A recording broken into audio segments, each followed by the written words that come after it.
Good morning, everybody. It is 7 a.m. on Thursday, November 30th. Today in Baton Rouge, expect sunny skies with a high of 63. Coming up on OTB, we have a new edition of Big Deal or No Big Deal, and LSU executive chef Michael Johnson joins the show at 9:15 for a new edition of Munchies. You can follow us on Twitter, Instagram, and TikTok at OTB_ESPN, or catch us on YouTube at the 104.5 ESPN channel. Hour number one of Off the Bench, live from the Mercedes-Benz Baton Rouge studio, starts now. Let we go! All-Star Toyota presents Off the Bench with Jacob Hester and T-Bob Hebert. Yeah! Off the Bench with Hester and T-Bob. Hey, P, they said I gotta come off the bench. All-Star Toyota presents Off the Bench with Hester and T-Bob. Yo.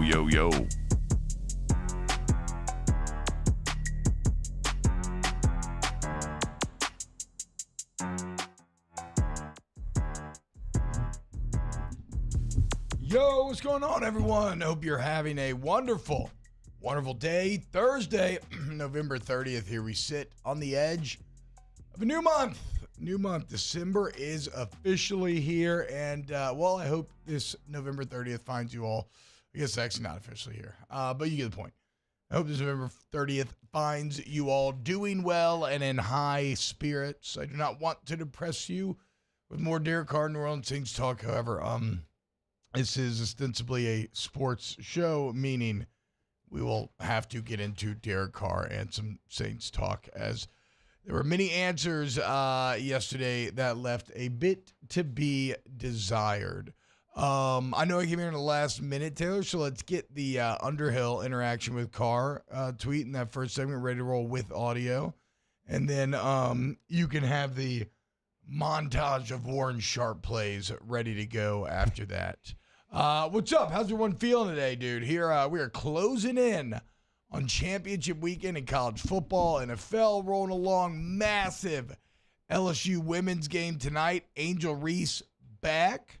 Coach Mogi told me that she really wanted to break the news here on OTB, but that she owed it to everyone to do it at Wednesday's press conference. And so that is what was done. But pack out the PMAC tonight, 8 p.m., a rematch of last year's Final Four, LSU, Virginia Tech. Going to be awesome, dude. I believed it was December 1st when you said it. It makes you feel better. Yeah, well, I mean, it functionally You said it, and I'm is. like, yeah, today's December 1st. I think that we can accept that essentially after Thanksgiving it becomes December. You know what I'm saying? That's And, fair. and this just happened to be a rough go for November this time around, where they just got a lot chopped off. It was an early Thanksgiving. It's I'm not normally, maybe I feel like sometimes it's a little bit later in the year, but 23rd, yeah, they lost a lot of month. How's everyone doing though? You doing well, Mario, Taylor? I'm doing okay. Honestly, a little pissed, at everything going on with the Saints. To be real with y'all, I don't get that mad over sports that much these days, but seeing the comments from Derek Carr that we're about to play and the comments from Dennis Allen legitimately pissed me off yesterday. Not feeling great about the last 6 games. So we are We are entering. We are very interesting. We're entering that time though where this is always a bad place to be as a player or coach, because there's nothing really that they're going to say that's going to make you feel better. Now they can answer things better, and we're going to talk about the apparent lack of accountability and how that is affecting everything that's going on right now. But people in public, they tend to. A lot of people just tend to keep it very, positive, blasé, whatever the case may be. But when it's going this poorly, when there's this many obvious problems, well, that's where people start to get just even more angry, because they just want you to they want you to get up there and be like, we suck and we got to do better. And a lot of people aren't going to do that. Now, with DA, there is a problem in that he has had no problem calling out Chris Olave when he thought he quit on the play, right? He had no problem calling out Trevor Pennings's subpar play and benching him. Alontae Taylor needs to play more under control. A.T. Perry not knowing what to do. Cam Jordan sack production. So he's had moments, and these are all pointed out by Nick. He's had moments where he has called out players on his team. But with Derek Carr, it's a weird line in the sand, Jake, where he just kind of refuses to. And every time he's asked about Carr, he falls back on generic, it's all of us, it's a team game, yada, yada, yada. Is that just is that just how you manage a quarterback? Like, what, I think it's because it's his guy.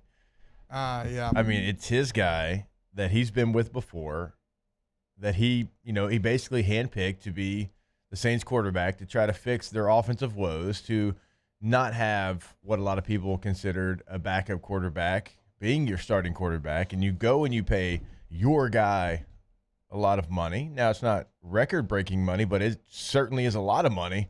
I mean, you paid for, top 12 type quarterback, and you certainly haven't gotten that. So it's kind of two things. It is, you do kind of protect your quarterback. Like even like Zach Wilson for a long time, like he was getting protected till he just couldn't anymore. Yeah, they went out of their way to coddle Zach Wilson this year. Yes. They had no problem last year, but I guess just because he, handled it well when they brought in Aaron Rodgers, they suddenly loved him or didn't want to break him, or maybe they're hoping that Rodgers can still fix him. But yeah, I don't know. Yeah, they were like, it was becoming ridiculous. Yeah. So, even now, though, they're finally like, okay, look, we had to do something. I mean, this was just bad. Well, Derek Carr is kind of to that point where you would want the coach to be like, hey, we got to do better. Like, we have to start to turn these drives where we have all these yards into points. Like, just – you don't have to just take a stray, but, I mean, you got to do something. Yeah. And we're not seeing that at all. Like, there's no accountability. And also, too, Zach Wilson is a young quarterback.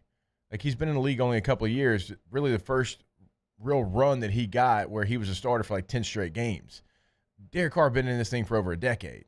Like, there's no, hey, softening of the blow. Yeah. Like, you got to take the gloves off. Hey, all these yards, we got to start turning them into points. And it starts with us, but it also falls on, whatever. But because it's his guy, he's not doing any of that. Yeah, and for Carr himself, it is shocking that he can be so much of an NFL veteran and yet appear so angry or shocked at how aggressive, which still, again, smaller market, the question's not even really that aggressive, right? But, he just – I get it. You're mad, but it's a simple thing to do. You just sit up there and you say, I got to play better. You don't sit there. Well, what he's doing I think we talked about this a couple weeks ago, even though I don't know if it's in the context of Carr or not. But he's doing the classic, what's going wrong, and you name a few things, but then you say, but at the end of the day, it's on me. Or you name a few things, and then you're like, but if you need a pointing fingers, point them at me.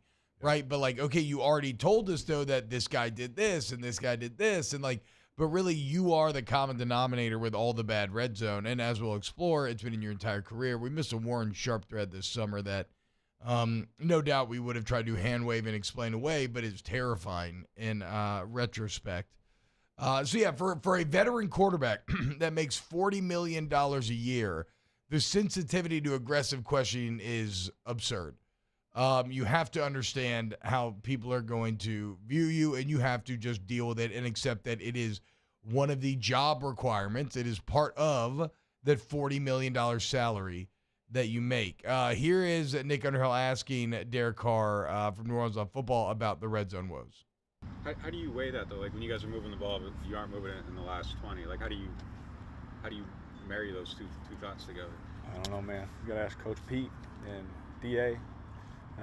Myself, when you ask us, we're not going to be able to give you all the answers that everyone wants to hear on the things we're trying to work to do better, schematics and player and all those kind of things. And so you're going to keep asking the same question. I'm going to keep giving a lot of words and no answer, because I'm not going to tell you. I don't think Nick was asking for, are you going to start, employing more motion, or he wasn't asking anything schematic. He was asking about what is breaking down between, as you get close to the goal line. And unfortunately, Jake, the answer, and this is why Carr is hesitant to answer, but the answer is Derek Carr breaks down close to the goal line. You can just play these clips in the background, Taylor, while we talk about this. But Warren Sharp this summer this is a guy who forced his way into NFL circles just by analytics, like doing analytical research and things of that nature, and now works with multiple NFL teams, et cetera, whatever. Warren Sharp this summer released 35 video clips, 35, pointing out that Derek Carr was the worst NFL quarterback inside the 10-yard line. 35 clips this summer. We missed it. I think it was during LSU's College World Series run. But last year, he was dead last in the NFL. He had a 33.3 completion percentage in, look, you might remember this play, Jake. Here we go, against your Bush League Bolts. That's a Ram. Carr drops, never mind. Carr drops backs and then lobs one up, and, it's just awful. And as you're going to see when Taylor keeps playing these, this is far, far, far too often. So, now before last year, he was bad but not awful, right? For 8 years of his career, he was 38th among 53 qualified quarterbacks. So bad, but like, you know how we begged like the defense, the LSU defense this year to be bad but not awful? Yeah, he was, that's what he was, yeah. Yeah. This year now, so 33% last year. This year now, 5 of 25 in the red zone. 5 of 25. If it feels like it's always falling on the ground there, it is. 5 of 25 in the red zone. 5 touchdowns, 1 pick.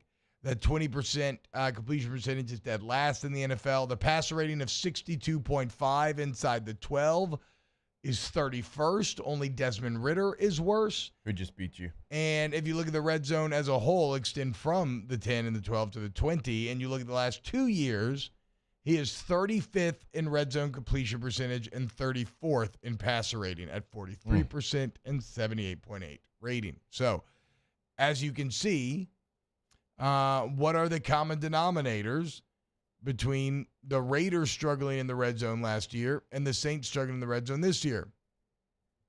Derek Carr.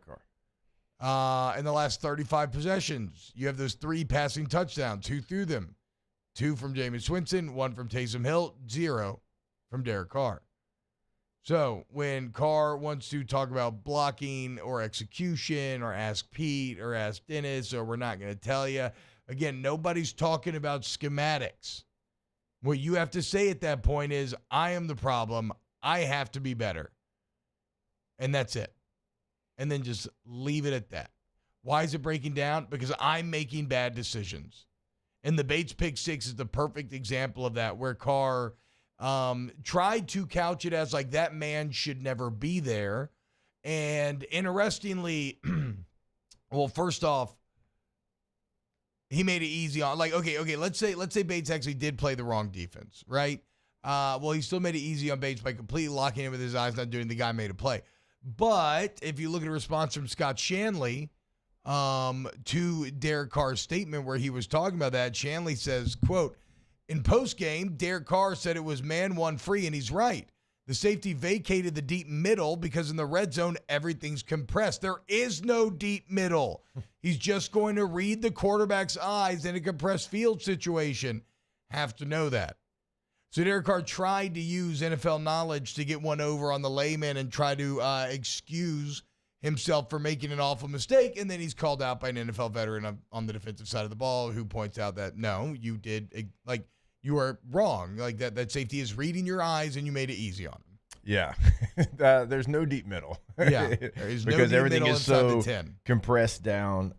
That's troubling. That's like, it's warning signs. That is like everything that is bad, because honestly, like, I'd rather my quarterback take blame that he probably shouldn't. Yeah. You know what I mean? Like, I'd like him to get up there. It's like, a even role. if he's playing So well. you give him paid all that money. Even if the offensive line's throwing no-hitters up there and you're running for your life, like, you still want that guy to be the one that says, like, I have to be better. I have to raise the level of play of those around me because I'm raising my level of play. Like, even if it's a cliche, I would feel better about my quarterback saying that than what he just said. I don't know what the hell he just said, honestly. Like, that was weird. His voice got weird.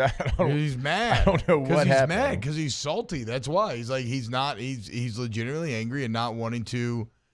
I mean, I get it. You're angry because you're okay, to be honest. He's probably already insecure about being so bad in the red zone. I mean, Warren Sharp amassed 35 clips of him being awful this summer. 35. So it's probably already a big point of insecurity that he's heard throughout his entire career.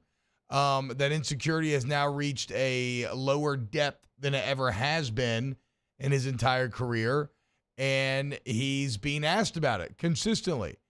And if somebody was asking me about like being fat consistently, I might like get bugged a bit as well. But if I was getting paid $40 million for being fat, I'd at least accept that it just comes with the territory. And so, what you're hearing there is he's angry. He's angry because and a lot of times when people get defensive, why are they defensive? Because they know what you're saying is true. Yeah. Adam says, here's the thing, Carr's doing work between the 20s. The coaching should adapt in the red zone. Well, you got to look at like the plays like T-Bob's talking about, like Scott Shanley's pointing out, like you can never make that play. Like the call's the call, but it doesn't mean that you only have one read. You still have 4 to 5 reads throughout your progression. And so if you get fooled because the safety's watching you and you telegraph where you're going with it, as a veteran quarterback, it's going to go the other way for 6. And when your only read, you had other reads in the progression, and you also have to protect the football. Like even if it's the worst call of all time, nobody forced you to throw it there. Yeah. You could have thrown it into the 4th row of the stands, kicked a field goal, and scored points. Well, and also if you wanted to play that game, you could say the coaches are doing work in between the 20s, and Carr has like it's all bad. It's all bad. Like we said, right now, Carr and Carmichael seem to be both negatively influencing one another, right? Carmichael could really use a great quarterback to make him look better, and Derek Carr could really use a great coordinator to maybe put him in some better positions. Unfortunately, they both seem to have guys that are bad, and so it is now intertwining and reinforcing one another, and it's only getting worse as, like I said, the lack of accountability that's been side-eyeing in the locker room starts. So maybe bickering starts. Already it feels like there's a disconnect growing between the coaches and the players. So I don't know that it gets better. The Saints feel like going into this Lions game, they are on the edge of spiraling. And kind of that's why I thought that Atlanta, and maybe I'm end up being wrong here, but it is why I thought that Atlanta Falcons game meant so much. Could be potentially make or break, and you see what happens when you lose to the Falcons. And again, you lost in a way where it was about as bad as you could have possibly scripted it to reinforce all your fan insecurities about this team and disbelief and everything else. So I don't know. If this team somehow pulls it together, unifies, galvanizes, and finds ways to be successful down the stretch here, I will be shocked. Because this feels like this is a team that's on the verge of shattering. That's why you play the game, though. We'll see. Starts the Lions on Sunday. Yeah, it all of that, yes, it does. But you want your leader to have a completely different attitude. I know. That's what I'm saying. And I just saw, so I don't know. It's not going to play well in the locker room room either. either. Steals. Yeah. No. All right. When we get back, get to your comments. Keep it locked, OTB. Off the Bench with Hester and T-Bob. ESPN Baton Rouge, New Orleans, Alexandria, and 1130 The Tiger. All-Star Toyota BatonRouge.com. All-Star Toyota of BatonRouge.com. Toyota-thon is going on right now. And if you want to get the All-Star of your dream, the Toyota of your dreams, right? Take advantage of that incredible Toyota engineering where, you know, these things last forever, y'all. And whether you want a big old truck like a Tundra, maybe the minivan, the Sienna, which I love, a big SUV, Sequoia's beautiful. Drove a Camry for years before the second minivan. The point is, for you, your wife, your husband, your kids, whoever, there's a vehicle for you at All-Star Toyota Baton Rouge with the best support staff in the game. All-Star Toyota. Remember, if you want to get your rental reserved, you can go ahead and do that right now for the holidays. So if you're going on a trip for Christmas, or if you have family coming into town and you don't have a vehicle that is big enough for everyone that's coming into town, maybe you need to join the minivan gang only for a couple of days, maybe a week, you can do that now. Rent that Toyota at All-Star Toyota of BatonRouge.com. Our listeners fire off their opinions on the jimsfirearms.net hotline at 499-1045. Keep listening for your next chance to shoot us your thoughts with the jimsfirearms.net hotline on 1045 ESPN Baton Rouge.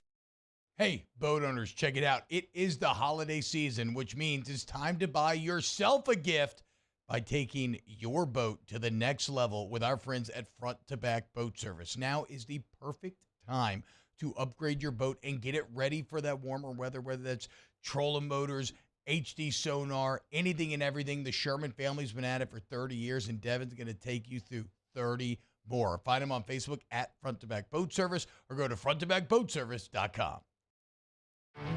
There it is, the extra mile, on the border of expected and extraordinary for those willing to go further, like vans customized for work or play, with safety and tech to keep you connected, supported by a 5-star sales, service, and finance team, and backed by the 1-star you know. So go the extra mile. It's never crowded, because so few have what it takes to go there.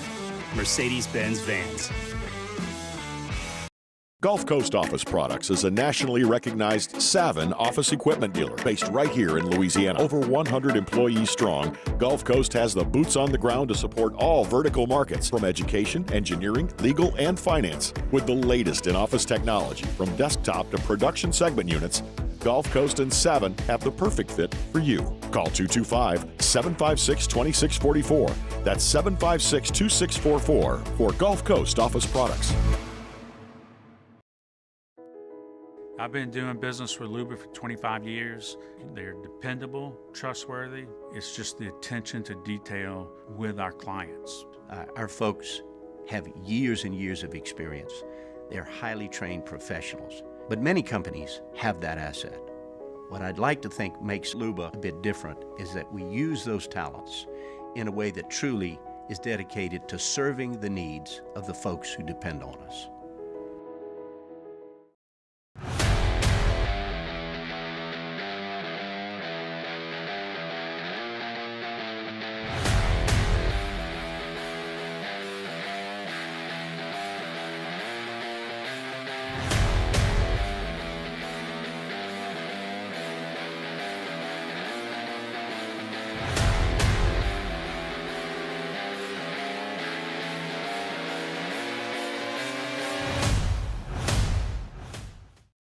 Dylan Cruz here to tell you about Six Rings Baseball and Softball Camp. If you live on the North Shore and play ball, go to Six Rings Camps with former LSU assistant coach Dan Canaveri. His knowledge is second to none, and your child will improve and have fun doing it. Camps were held at Coquille Park and Six Rings Academy in Covington with 4 sessions over the summer. Full day and morning only sessions are available from ages 7 to 13. Go to sixringsbaseball.com or call 985-206.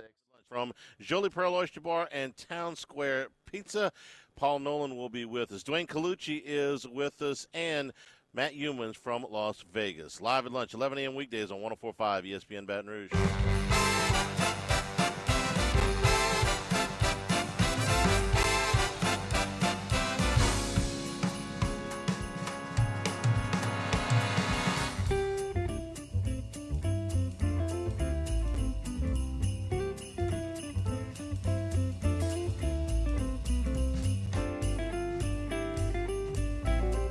All-Star Toyota presents Off the Bench with Hester and T-Bob. ESPN Baton Rouge, New Orleans, Alexandria, and 1130 The Tiger. What's going on, y'all? Welcome back. OTB. Adam Hebert, Saints need a tank, lose every game, and hope to draft a quarterback. I don't know. They're not, I mean, they're whatever. They're not going to do the pseudo tank thing anyway. I'm not someone who necessarily loves that. I still think like winning games is fun. Like if you beat the Lions on Sunday, I think that'll be fun. I think there's a lot of quarterback options though coming up here in the future, the next couple of years, where you should be able to potentially find one. Yeah, not Peyton Manning, not Eli Manning, not Arch Manning, Archie Manning is the last time the Saints drafted one in the first round. So let's be honest. New Heights podcast is a better version of T-Bob and Jake. And then he goes on to say OTB greater than New Heights. I don't know if I don't know if he understood the greater than less than sign, but yeah, I mean, Memphis is learning that right now. I'm like, look, it's an alligator's mouth. He eats the larger number. Yes. New height. Oh, is that the little mnemonic device there? That's how I've always remembered it since kindergarten. I never knew that, dude. Yeah. Give Carr a mirror advisor so they can't read his eyes. I mean, smart. That's some next level thinking, dude. Just bring him Taysom immediately when they get to the 20. I mean, we joke, but like I literally thought that was what they were going to do.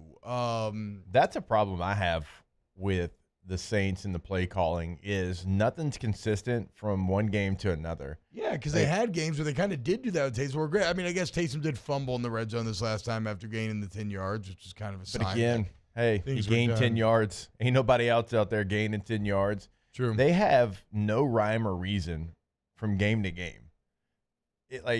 I should be able to turn on a game tape, and I should see similar things throughout the game. Now, enough differences where you don't fall into tendencies and you can't game plan for it.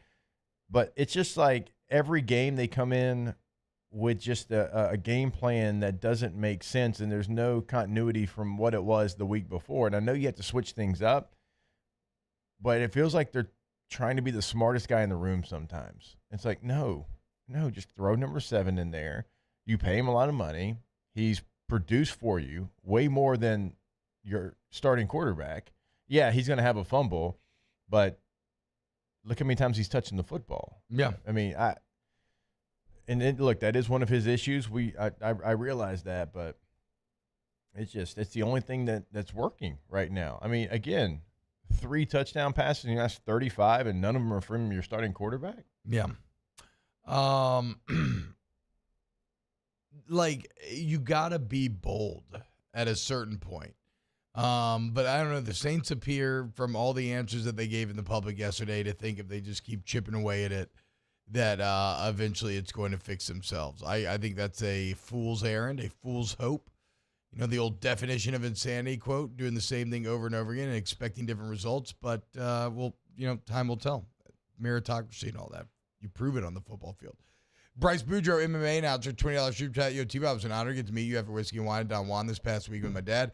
Thanks for everything. Don't take the Lord's name in vain. Thank you, Bryce. It was very fun. We will see what the bowl game Whiskey and Wine ends up being. Oh, I'm on Top Chat right now. Let me get to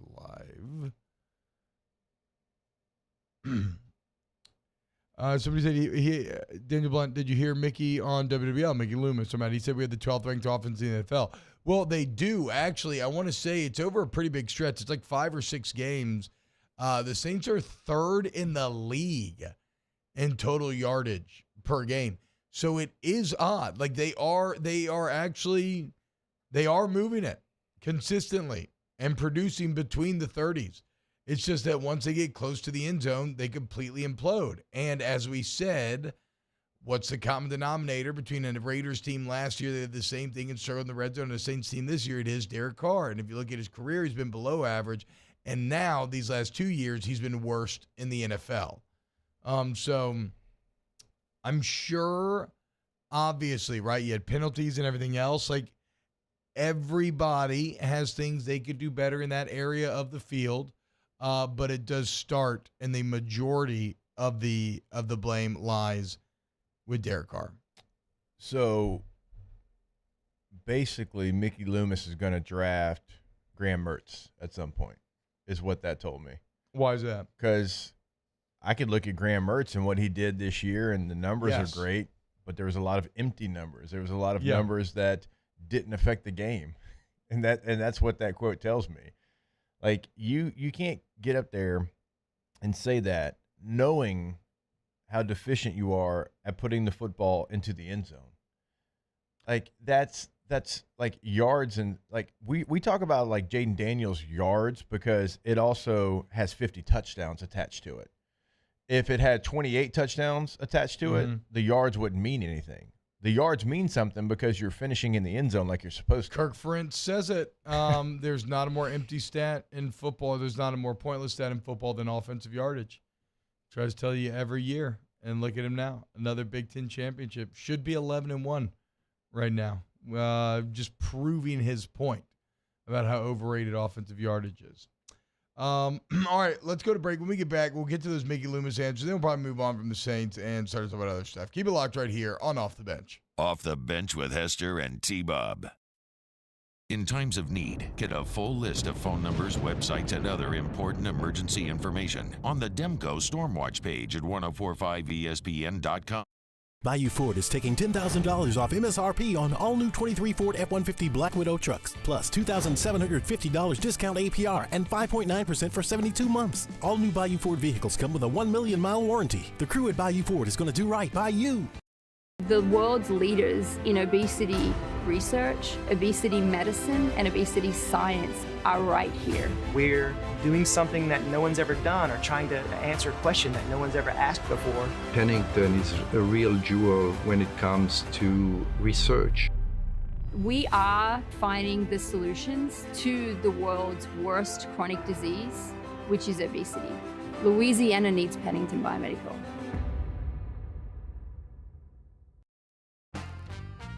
Life in Louisiana is a song.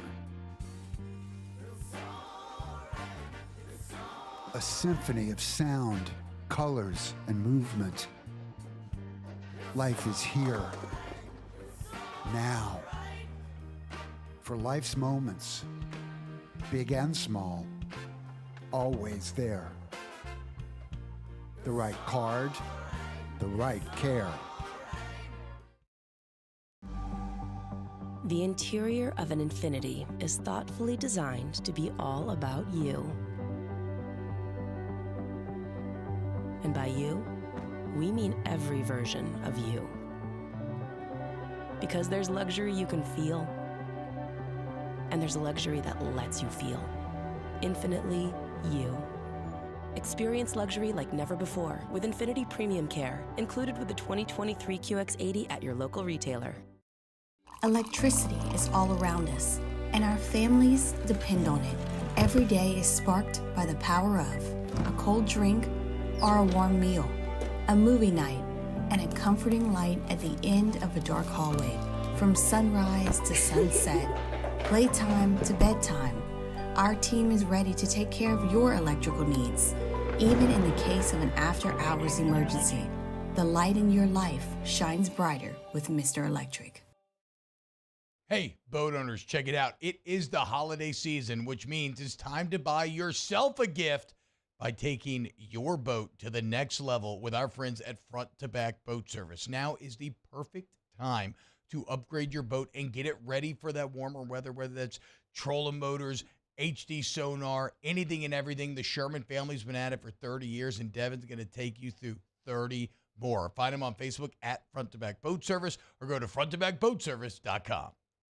Follow us on Twitter at 1045ESPN to cast your vote in the Citizens Bank and Trust Poll of the Day. Vote daily inside Off the Bench, live at lunch on Palmer. And after further review, Citizens Bank and Trust brings you the Poll of the Day via Twitter at 1045ESPN.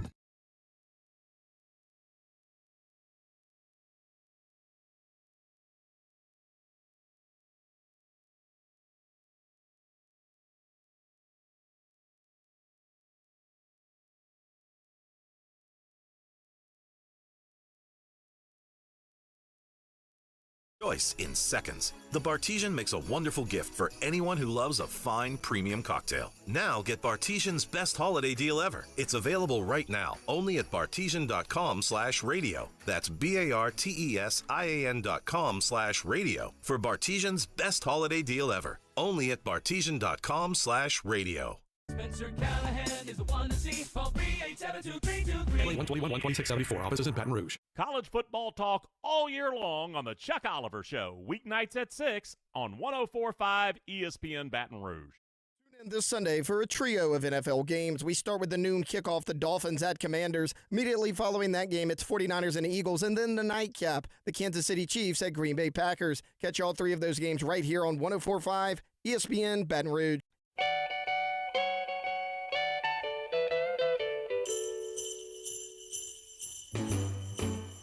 Jingle bell, jingle bell, jingle bell rock. Jingle bells swing and All-Star Toyota presents Off the Bench with Hester and T-Bob. ESPN Baton Rouge, New Orleans, Alexandria, and 1130 The Tiger. What's up, y'all? Welcome back to OTB. All right, let's get into this Mickey Lumis sound, then we can move on from the Saints for today. Let's just go down the list here. This is Lumis 1, talking about how they have the right people in the building. I believe with all my heart we got the right people in the building. I know we do. There's too many other things that are good signs. I mean, we're 12th in the league on offense. We just had a game where we had 444 yards. We had 5 trips into the red zone. We're in the top 10 in our league in trips to into the red zone. So it's hard to score if you're not getting into the scoring area. We're getting into the scoring area. And historically, we've done a good job in that area for lots of different reasons, lots of different variables. We're not doing that as well this year, and yet I think we can. Yeah, historically, you've done well in that area because you had Drew Brees and Sean Payton. I mean, what are we talking about? Also, like, if you're saying you have the right people, and then you're only, and then you're going to rattle off all these positive statistics, why does only the positive statistics correlate to the right people? Are the right people also not responsible for the negative statistics? Like what, the right people, when it's good, it's because of the right people, but when it's bad, it's because of some sort of outside influence. And I'm sure you would say, no, what I'm saying is that it's fixable. Well, you're 12 games in, though. You're 12 games in. And for Carr, this is now a 2-year sample size of struggles when it comes to that area of the field. So I don't know that I believe you. That it is fixable. Is he saying like we have the right people for this year and we can't go out and just in the middle of the season change things up? Okay, sure, whatever. But if this is a belief that how this team is actually constructed right now will ever lead to long-term success in the NFL, that feels insane. I also did run across Street Mario. You text that to the group, huh? Of Michael Thomas? Yeah. The now deleted tweet. So what article was that? Somebody was mentioning that Carr made the perfect read on the pick six, and Mike Thomas responded, LOL, did he? Yeah, it was just on Twitter. I think it was just an interaction with a fan.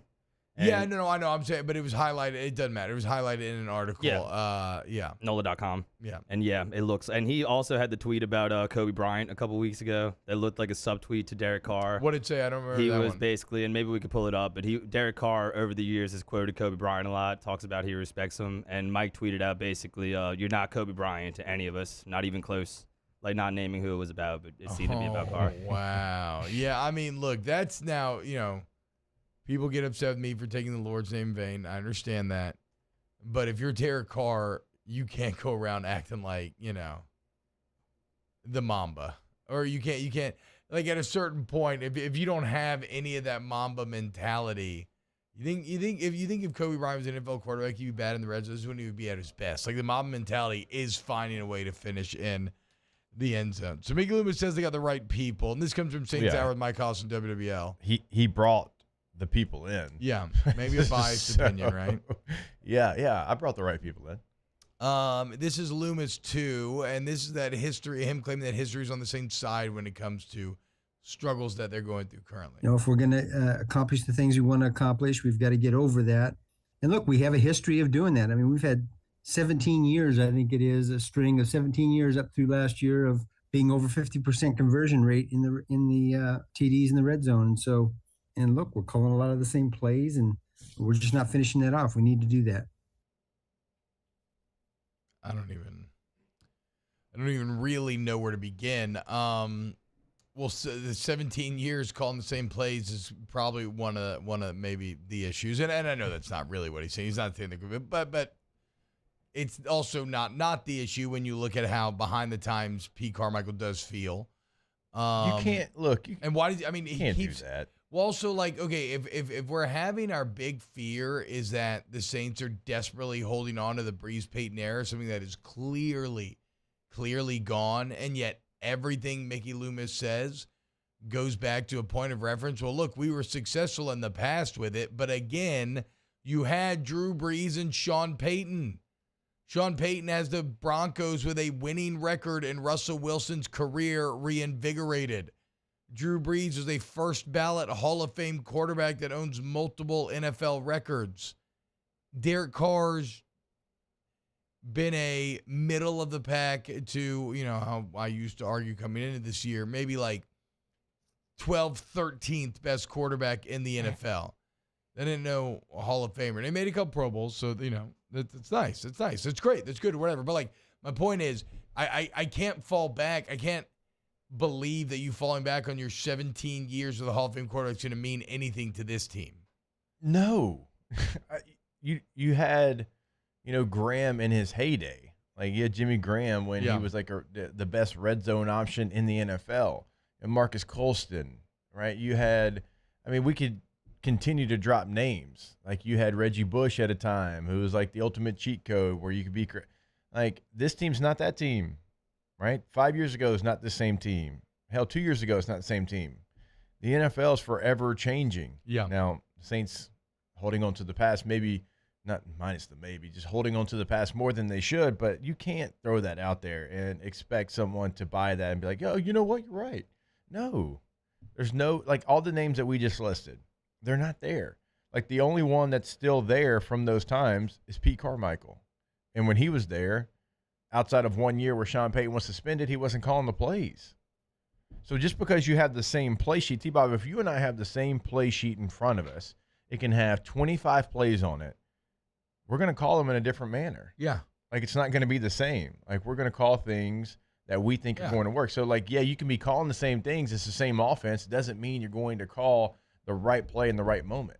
That's all about being, the play caller that we're talking about. No, calling plays is a skill set in and of itself. And then finally, here is Lumis 3 on the Saints' defensive performance this year. We've had, a number of games that we've played really, really well. We've had a few games that we haven't played as well. And yet, one thing we have continued to do different than past years is we've taken the ball away. I think we're at, if I recall, we're at 14 interceptions. I mean, that's a fantastic number. We're +6 as I said in the takeaway turnover ratio. That there's a lot of winning football being played, and yet we're doing some things that keep us from winning. And so we've got to focus on that and correct it.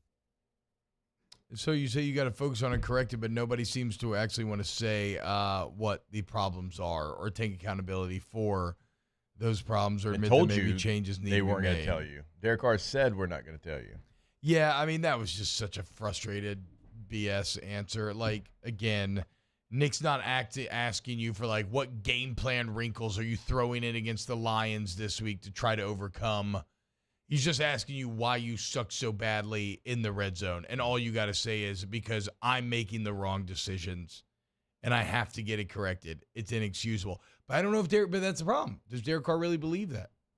He don't want to pay lip service to it. Like, and that's even thing. Most of the guys will just say that and not believe it and still be like, my O-line sucks, or like Bates shouldn't have been there, blah, blah, blah.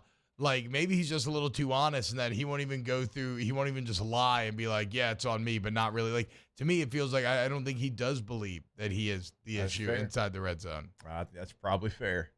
And obviously, Mickey doesn't believe that the team that he constructed is at any fault right now. But again, let's also be clear of this, and this feels good. It feels cathartic. This is also one of those moments you reach in the NFL season where everything's so bad that almost anything that they answer about criticism, if they try to keep it positive, is going to just cause more anger among us. So that is an element of what you're seeing. But even even understanding that dynamic, I still feel as if these answers leave a lot to be desired for Saints fans. They absolutely do, because it's just a whole lot of nothing and a whole lot of going back in the history when you're not allowed to do that and make me feel better about the situation. Like, you know what? Like, a decade ago, LSU had a really good defense. Yeah. Doesn't mean anything now. In the past, we got to figure it out. Also a decade ago, man coverage. Yeah, a decade ago, you couldn't throw a forward pass. Maybe not a decade, but 15 years ago. Actually, no, funnily enough, I guess a decade ago was one of the few years where you could throw a forward pass. It was that second Met year with the 3K, 1K, 1K, 1K setup. The best offense LSU ever had. Of course, What happened that year? Not so good on the defensive side of the ball. Classic.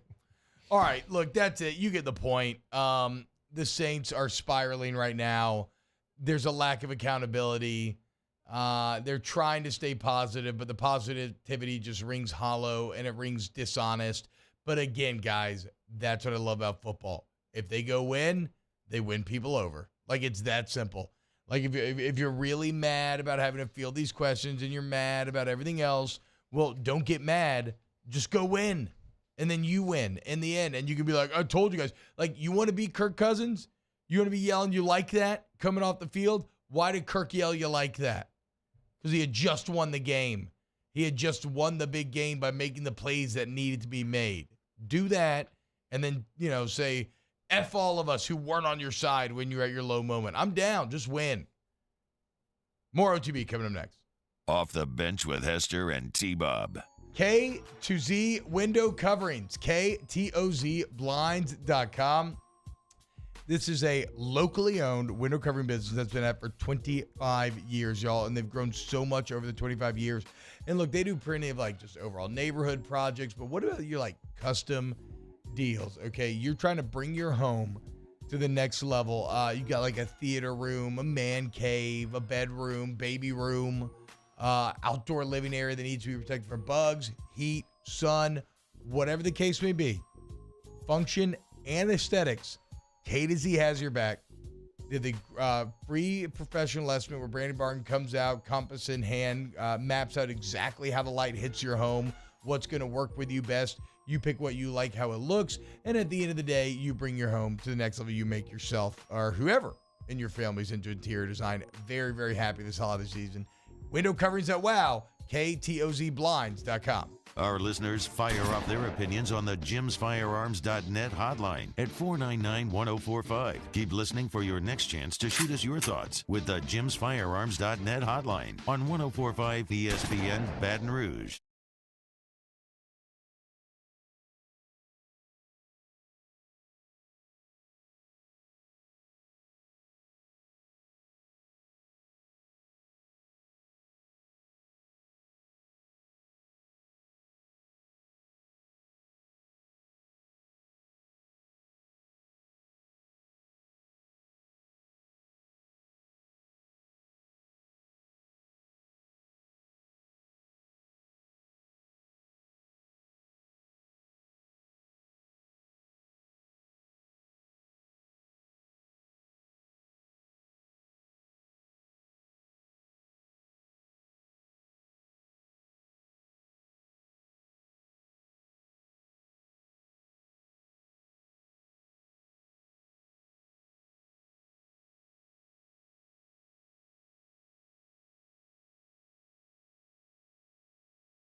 Join me for a Thursday edition of the Hunt Palmer Show presented by Rouse's. Luke Johnson talks Saints. Chris Blair of the LSU Sports Radio Network talking Tigers. Hunt Palmer Show, 1 to 3 weekdays, 104.5 ESPN, Baton Rouge.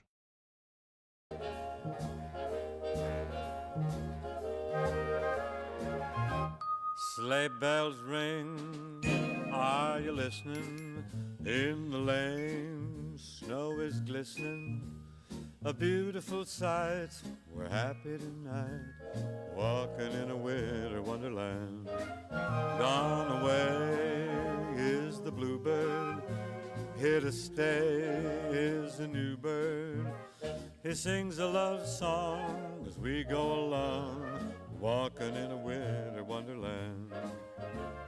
In the meadow we can build a snowman. All-Star Toyota presents Off the Bench with Hester and T-Bob. ESPN Baton Rouge, New Orleans, Alexandria, and 1130 The Tiger.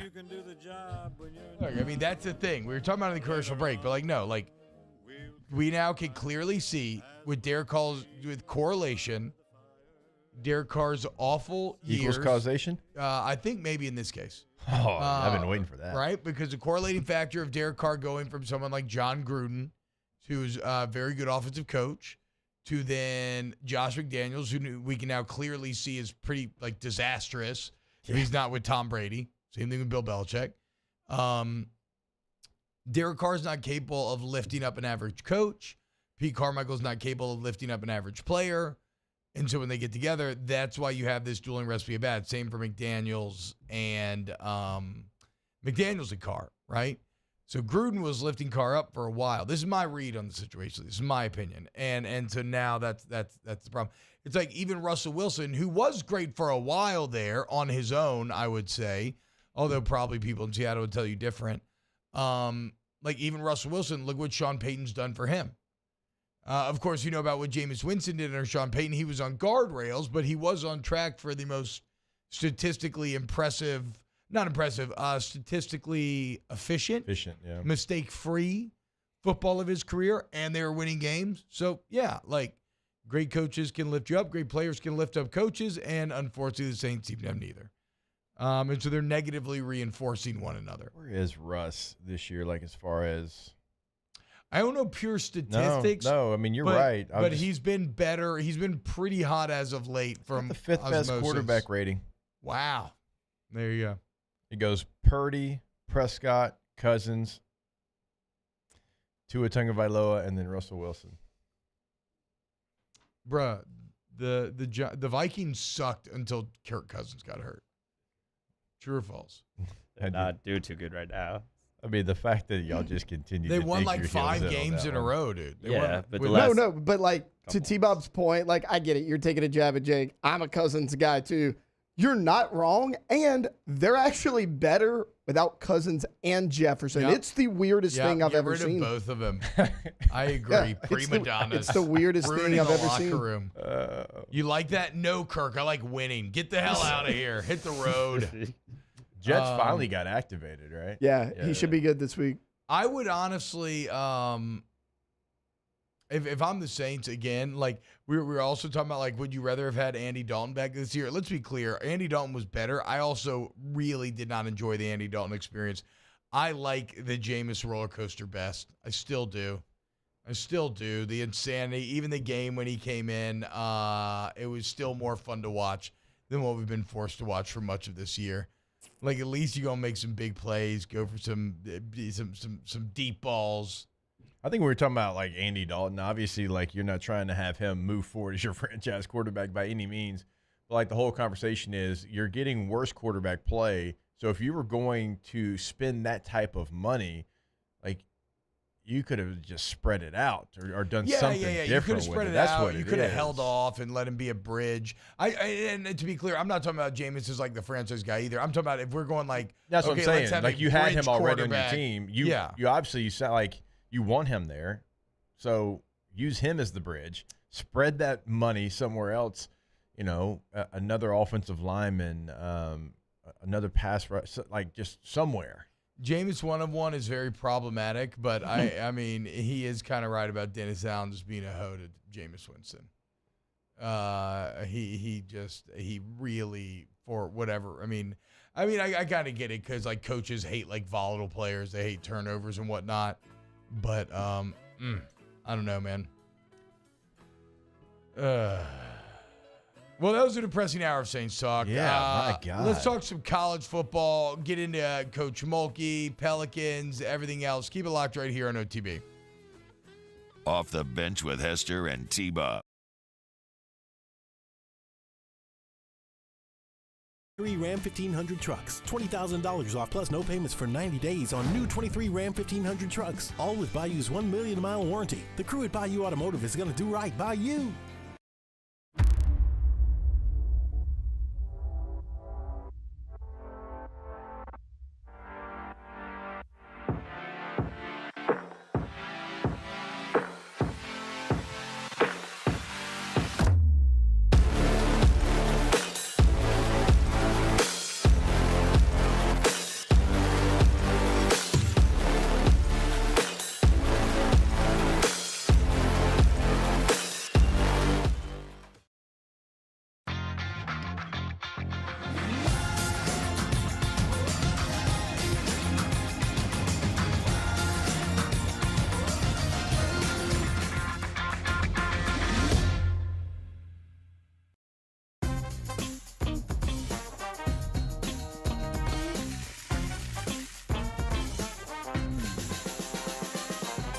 The best kept secret in town is out. Discover Tallulah at the Renaissance Hotel on Bluebonnet.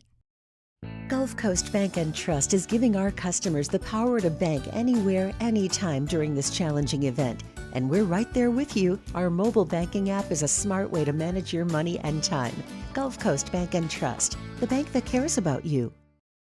Electricity is all around us, and our families depend on it.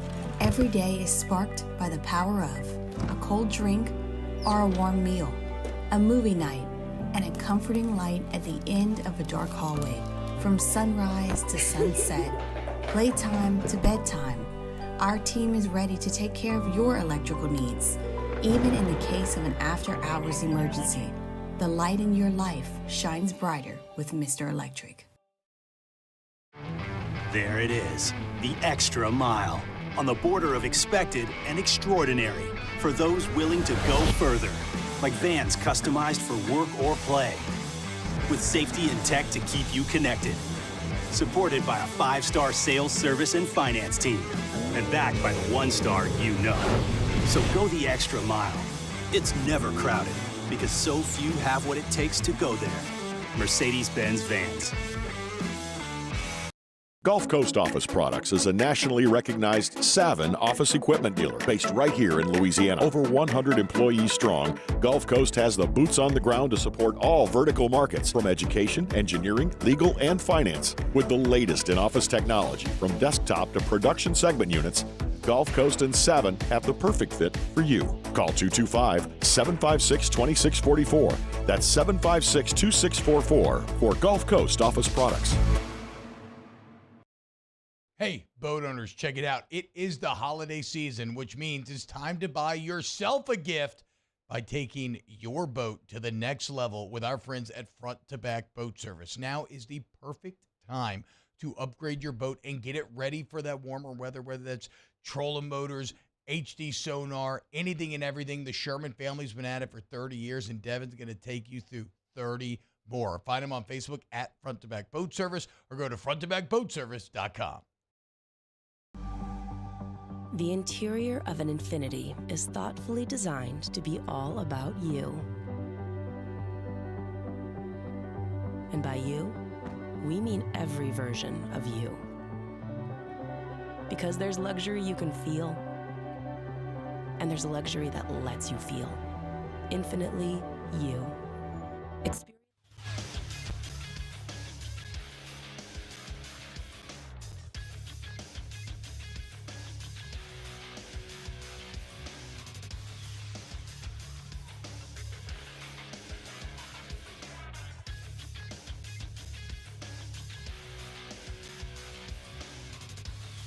Good morning, everybody. It is 8 a.m. on Thursday, November 30th. Today in Baton Rouge, expect sunny skies with a high of 63.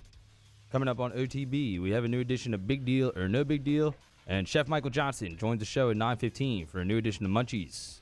You can follow us on Twitter, Instagram, and TikTok at OTB_ESPN, or catch us on YouTube at the 104.5 ESPN channel.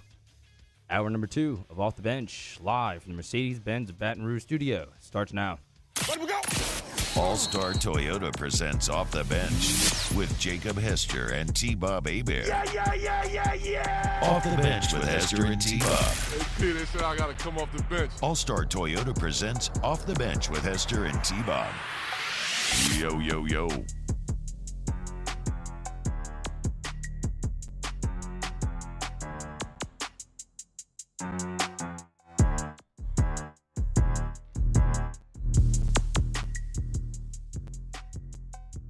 Yo, what's happening, y'all? Welcome back to OTB. Hour number 2. Let's move on from the Saints for a bit. Maybe we can revisit it, but it's just too frustrating as all the media availability did nothing but exacerbate the situation.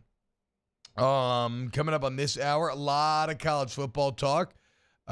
We will explore transfer quarterbacks here in the first segment and look at if there's any, as an LSU fan, that you think LSU should pursue or be interested in. One of the interesting dynamics. And then, look, I do want to talk about the SEC Championship coming up here in a couple of days. Really get into a championship weekend preview as a whole.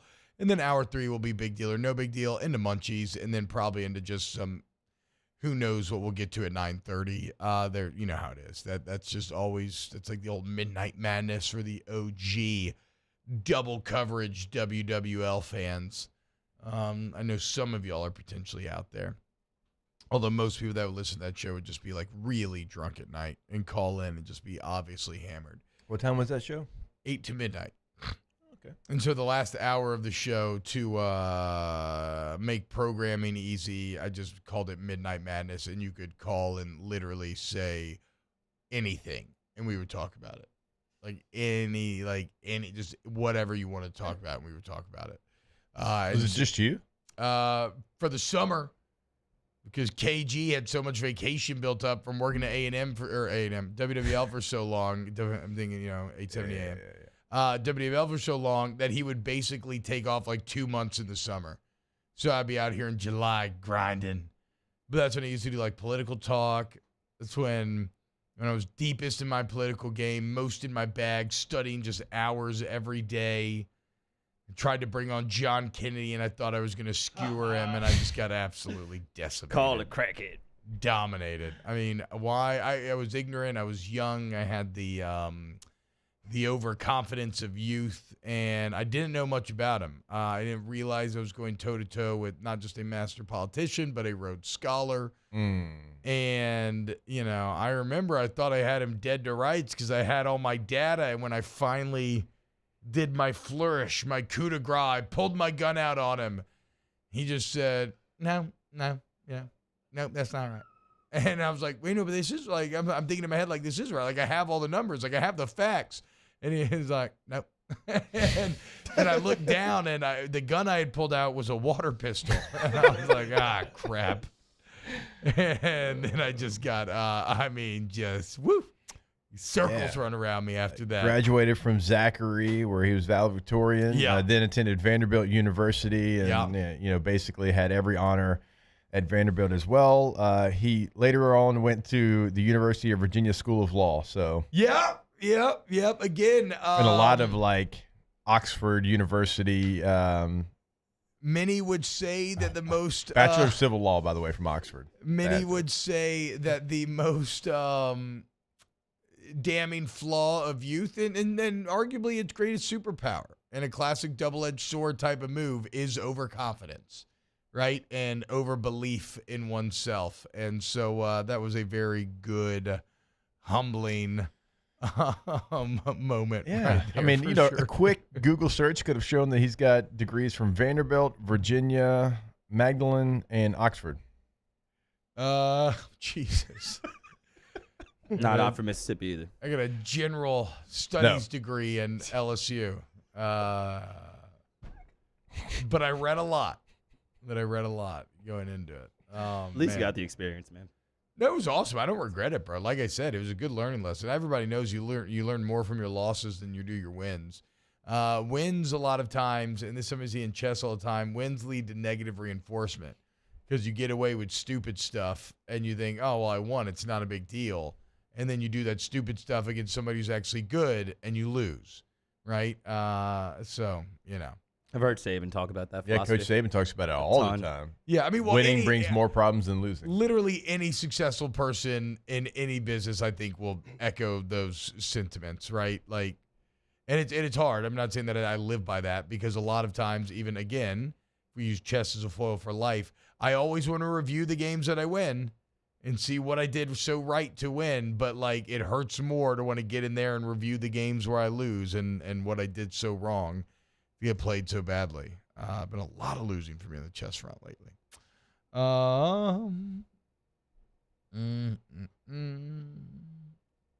AC, look, Anthony Parker, real one. Double coverage, Midnight Madness is wild. Yeah, it was, bro. It really was. Shout out to the homies.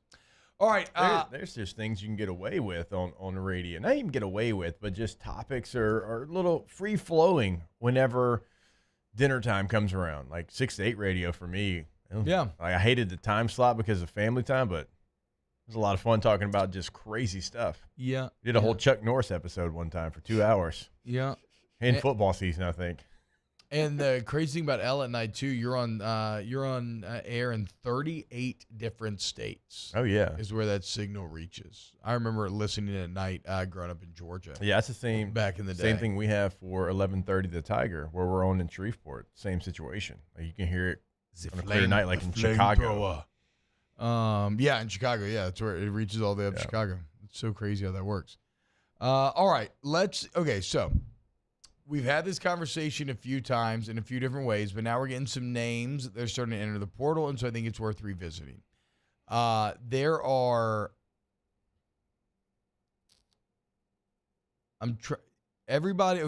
in a new era of college football, right? The 2020 forging is nearly upon us. Yep. There's already been a lot of foundational formation already. Obviously, NIL, we know about that. Transfer portal, we know about that. And they have combined like peanut butter and jelly. They go hand in hand, right? Because people enter the portal, it's free agency, and then you have to come up with money to pay them. We are about to get all the conferences redone. We're about to get everything. New age, new game. So everybody's trying to, whenever something is this new, it's like we talk about chaos as a ladder, right? The people who handle the chaos better will give themselves the opportunity to climb to heights that they've never been. I would say Ole Miss is kind of an example of this under Lane Kiffin, right? Mm-hmm. Being very forward thinking with the portal. And while it didn't work last year, 2 out of 3 years, it's led him to a 10-2 record and something that Ole Miss had never done before in the regular season and being very good. So that's kind of well, unfortunately, chaos can also mean that it can potentially drive you down, which is a great fear for LSU fans because economically you seem to be falling behind. But these are all, more big picture things. I'm wondering more now, although there's never one pathway to success, you can develop sort of general best practices. And I'm wondering, when it comes to college football roster construction now, is it a best practice? The same way that we have, like a best practice example. We've always said you got to bring a quarterback in every class, right? You're maybe not always going to get the 5-star because one 5-star won't want to sit behind another, but you have to bring a quarterback every single class to manage your numbers, give your, maybe that guy hits, whatever. In that same vein, do you now have to bring in a transfer quarterback with every class? I think it's starting to trend that way. I don't know if we're fully there yet, T, but I think it's starting to trend that way. And if you look at LSU's quarterback room next year, they would have Garrett Nussmeier, who would be, a veteran quarterback for somebody that's never really been the starter. He certainly has played a lot, been here a long time, and has a lot of faith in his skill set, and the fans have a lot of faith in what he can do. But then behind him, you would have young players that have never stepped on the field. So you would always be one play away from playing someone that's never played. So would you want to bring in whatever the name might be? Somebody that, like what Ole Miss did with Spencer Sanders, somebody that played at Oklahoma State for a long time, never was the best quarterback in his conference, but he was solid. Like, would you want to bring in someone who is solid? Maybe he pushes Garrett Nussmeier to continue to strive and win that job, but it was probably going to end up being Nussmeier's anyways. But you have this veteran quarterback that if things do go wrong, injuries happen, you would have him to fall back on and not someone who's never played before. I think that's, I mean, so I think you always swing for the fences, right? Like, first off, if there is a free agent superstar out there that you believe in, I'd say you at least kick the tires. Because if he wants to come, if he like saw what Burrow did and saw what Jaden did, and he wants to come here, like, hell yeah, Jaden reached out to LSU. Yeah, exactly. Right. Yes. So like they weren't really looking. I mean, Miles was going to be the quarterback. So it's like, okay, so if a superstar ever presents itself, go for it.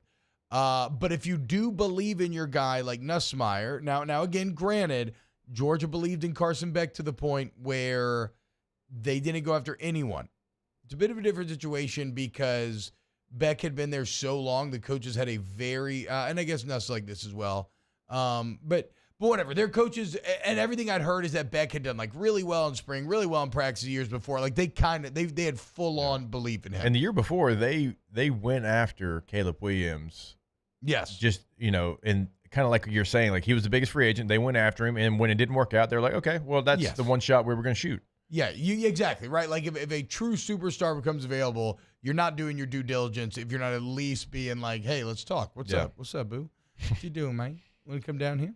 So I don't know. Okay, let's look at some of the names. Riley Leonard enters the portal. Yep. Would he be true superstar status? If he returns to his 2022 form. This year, he finished 3 touchdown passes, 3 interceptions, another 4 rushing. Interesting. That was all it was. I know he had injuries and everything else, but that's all it was by the end of the year. Yeah, it was only in about 5 or 6 games. Yeah. You look a couple years ago, 20 touchdown passes, 6 interceptions, 13 touchdowns on the ground. So 33 touchdowns to only 6 turnovers. He's maybe a guy you could look at. Grayson McCall's another guy you could look at. He's been at the lower level at Coastal Carolina, but he's had a lot of success there for 4 years in a row. So, I mean, there's starting caliber guys out there. Tyler Van Dyke's in the portal. Will Howard from Kansas State's in the portal. Yeah. Like, there's starting caliber guys in the portal if you don't feel great about Nussmeier. On the other hand, Blake Shapen from Baylor, who started a ton of games. From Baylor. There's also quality veteran backups if you do feel good about Nussmeier. Spencer Petras is entering the transfer portal. Ken Seals is in the transfer portal. I mean, Gary Bohannon's in the transfer portal. There's guys out there, swing for the fences with the Cup Topple guys, whether it's Leonard or Grayson McCall, but there's veteran depth there as well if you do want to roll with Nussmeier. So I think there's a good mix of like veteran backup and potential starters. Will Rogers is in there. KJ Jefferson's in there. I guess my question is someone like Riley Leonard or Grayson McCall, I wouldn't put them quite on superstar status. No. They feel like they could maybe, like, you feel like Nussmeier probably has more potential than them. Do you bring them in to challenge Nussmeier where they may have an advantage in him in the quarterback competition because they have played so much? Or at that point, do you say, well, actually, I would like to see the ceiling of Nuss versus a Leonard or a Van Dyke or a McCall. And then you see if you can get somebody else to be backup, even though, again, like some of those other guys that you mentioned, like Will Howard, or maybe not even Will Howard, some of the names that you mentioned is coming in as a backup, they're going to be hard to land because they're transferring to go play. Yeah. Right? So they're going to go group of 5 most Or even just a Power 5 that's not LSU. Like, the only way you're really going to sell a guy is if you're saying, hey, you're going to have a chance to come here and start. I wonder. I do wonder if there is a big enough name that you entertain quite yet at this point. There's not yet. There's not one yet. You've got a lot. And Riley Leonard's probably going to go to A&M, which I would imagine, right? Yeah, that would make a lot of sense. And Max Johnson, like we were talking about during the break, he's committed already to North Carolina. I mean, there right now there's a lot of guys Jefferson? that have played. He's not officially in yet. Yeah, it was reported, and he's like, I don't know. Let's just play with him as if he is, because this is all hypothetical anyway. Would you go hard after KJ Jefferson? No, I would not. I would not. Oof. Not hard. God, I may offer and bring him in to compete. He was damn good when he had a good coordinator. Him and Dan Enos obviously did not mesh. You don't think him and Mike Denbrock could do some good things together with these receivers? Big old giant of a man. I mean, we'll discuss names as we go, but how can you not be proactive in the transfer market with quarterbacks after what's happened with Jaden Daniels, what happened with Joe Burrow? I think they will be. Their fit at LSU. No, even though they like Nussmeier, still be exactly. active, yeah. Just like they liked Miles Brennan before Jaden Daniels got here. Like what they are before is definitely something that needs to be considered, but it's not necessarily what their fit's going to be at LSU, and that ceiling could be much higher. People keep mentioning Caden Salter. Is Caden Salter in the transfer portal? Liberty quarterback? I haven't seen it. I haven't. I mean, he's like top 5 here. in every statistic in quarterbacking this year. He's right there with the Nix, Penix, Jaden Daniels trio. But I've not heard anything about him transferring from Liberty and Jamie Chadwell. It'd be a little weird to think about Caden Salter wanting to get out of playing with Jamie Chadwell. Yeah. After the jump that he just took with him. And Grayson McCall's numbers after Jamie Chadwell. Yeah, exactly. Like his stock definitely took a hit. Emil says regression has hurt the narrative too. Like KJ Jefferson was supposed to be one of the dudes this year and was not. Yeah, that's why it's almost like a good time to get in on the KJ Jefferson stock. If you think that, you know, a little buy low, big potential type of guy. And then look, you bring in, so if you do land one of these guys and you're selling them on, look, you're going to have, I don't think you're selling them on, you're going to be the starter, which it is kind of funny because I would love to be a fly on the wall for how Lane Kiffin recruited Spencer Sanders last year, you know? Yeah. Because he obviously didn't believe in Dart. And I would almost guarantee that he was telling Sanders stuff like, you know, we don't love this guy. Like, you'll come in here and we would expect you to start. And then Dart ends up beating it out, and it just is what it is. And so I think I guess you kind of, do you talk to quarterbacks in the same way? It's tough to say. But you got to be proactive. You got to be putting feelers out there. And then at the end of the day, I guess, again, we'll see this develop over the years, but do you have to sign at least one? On that, yeah. I'm not so sure. Like in a few years, will we think of a Carson Beck situation as the exception or the rule? Right now, it's feeling like the exception. Right? And you can say, well, Georgia was in a similar situation at LSU. They were in a better situation than LSU because, look, Beck played a lot. Nuss has played a lot. You had Brock Vandegrift, who was a 5-star, who had been on the team multiple years. You had Gunnar Stockton, who was a 5-star, who had been on the team multiple years. They had 3 5-star guys that had been in that program multiple years when Stetson left. It's like they didn't need a transfer maybe as much as LSU did. And they knew Beck was going to win the job. Everything you heard from the offseason was that Beck was far ahead of those other 2 guys as well. And I guess it is what you're hearing with Nuss, so we'll see. Maybe roll Nuss. But it is kind of crazy that already now we have Riley Leonard, Tyler Van Dyke, Grayson McCall, Will Howard, Will Rogers out there as well, and others all in the transfer portal. Yeah. Like Jesse said, the Pirtle season, far more exciting in a lot of ways than high school recruiting because high school recruiting are unknowns. You don't know who's going to go boom or bust. Having so much tape on these other guys, they're much more known quantities and therefore more fun to kind of think about and fantasize about. Well, it could be one of those things where LSU fans are like, you brought in this guy. I don't really know much about him, but he could be a really solid fit. You know, he may not be the big name. Brendan Sorsby, perfect example. From Indiana, yeah. Yeah, he's coming off of an injury.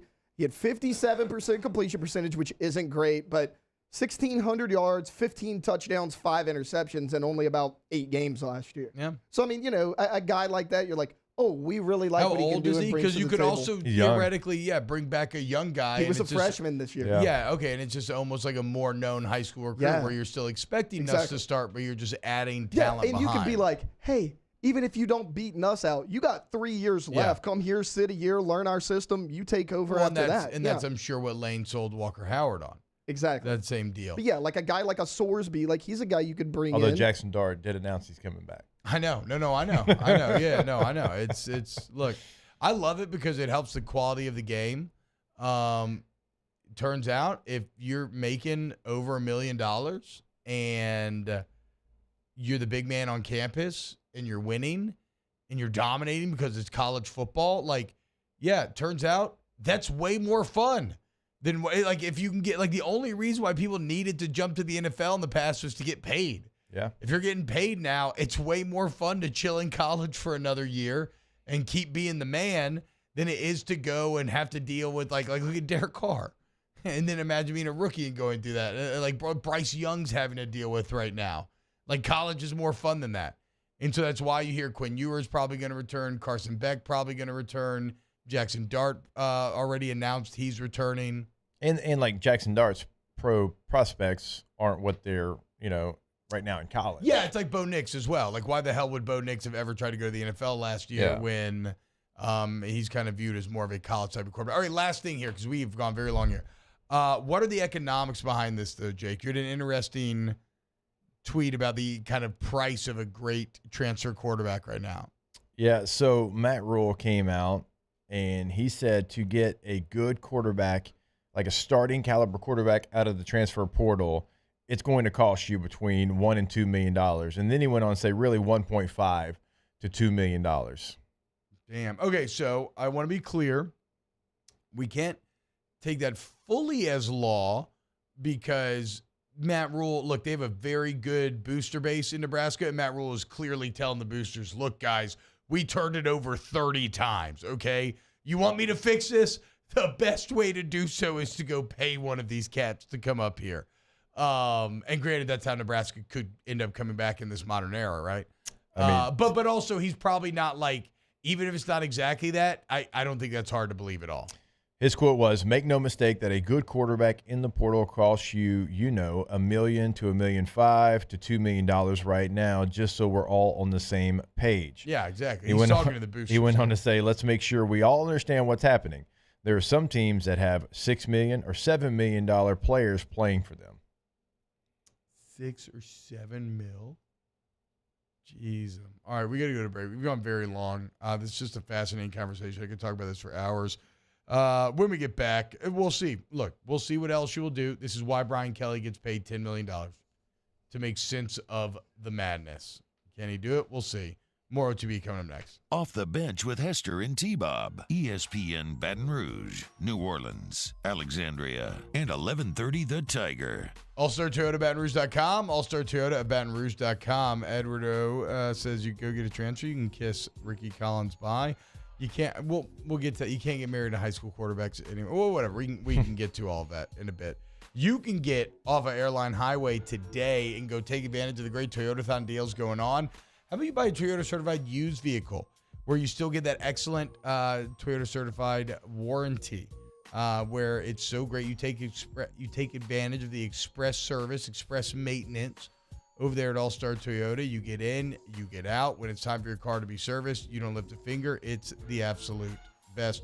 Go to All-Star Toyota Baton Rouge, All-Star Toyota at BatonRouge.com. Go build your Toyota today. Remember, you can certainly add whatever you want. You can pick the color scheme as well, but you can take away what you don't want. If you don't think that you would use it, wouldn't benefit you or your family, it's whatever you want. Build it today, All-Star Toyota of BatonRouge.com. In times of need, get a full list of phone numbers, websites, and other important emergency information on the Demco Stormwatch page at 1045ESPN.com. His name was King. He had a horse along the countryside. I saw him ride. One day they found him. The Windsor Senior Living Community in Mandeville, Louisiana is a beautiful, vibrant apartment community geared toward seniors. They are nestled right in the heart of Mandeville, where seniors live a more carefree lifestyle in spacious apartments with the peace of mind that comes from having a little extra help. Call the Windsor at 985-624-8040 to schedule a lunch and tour. Come see how the Windsor can be your passport to peace of mind. Electricity is all around us, and our families depend on it. Every day is sparked by the power of a cold drink or a warm meal, a movie night, and a comforting light at the end of a dark hallway. From sunrise to sunset, playtime to bedtime, our team is ready to take care of your electrical needs. Even in the case of an after-hours emergency, the light in your life shines brighter with Mr. Electric. Would a couple that just came from a couples massage have any use for the massage seats of the Infiniti QX60? Yes, it appears they would. With driver and passenger massage seats, mute all your notifications and feel infinitely you.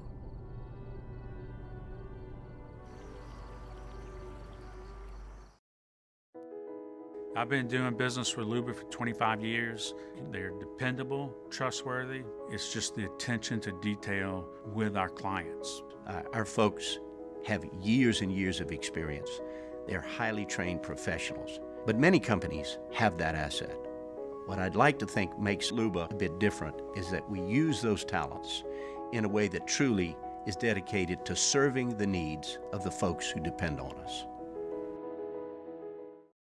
Dylan Cruz here to tell you about Six Rings Baseball and Softball Camp. If you live on the North Shore and play ball, go to Six Rings Camps with former LSU assistant coach Dan Canaveri. His knowledge is second to none, and your child will improve and have fun doing it. Camps were held at Coquille Park and Six Rings Academy in Covington with 4 sessions over the summer. Full day and morning only sessions are available from ages 7 to 13. Go to sixringsbaseball.com or call 985-206-9096.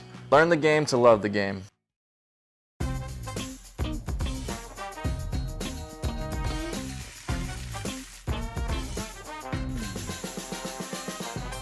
The best Final week in the high school football playoffs, and we get started at 6 with Louisiana Prep Preview presented by Brock. Catholic High and Rummel kick off at 7, and that's immediately followed by Louisiana Prep Scoreboard presented by Lake Urgent Care. On YouTube, Your View and 104.5 ESPN Baton Rouge.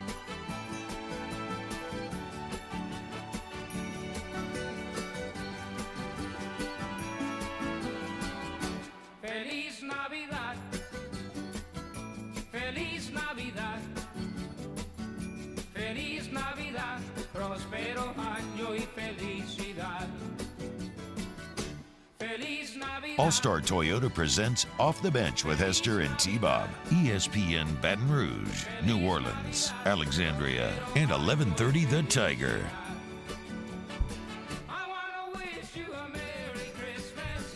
Welcome back, OTB. He just had a great conversation talking quarterbacks, transfer portal, what you going to do, economics, time will tell. Let's get to some of the chats here.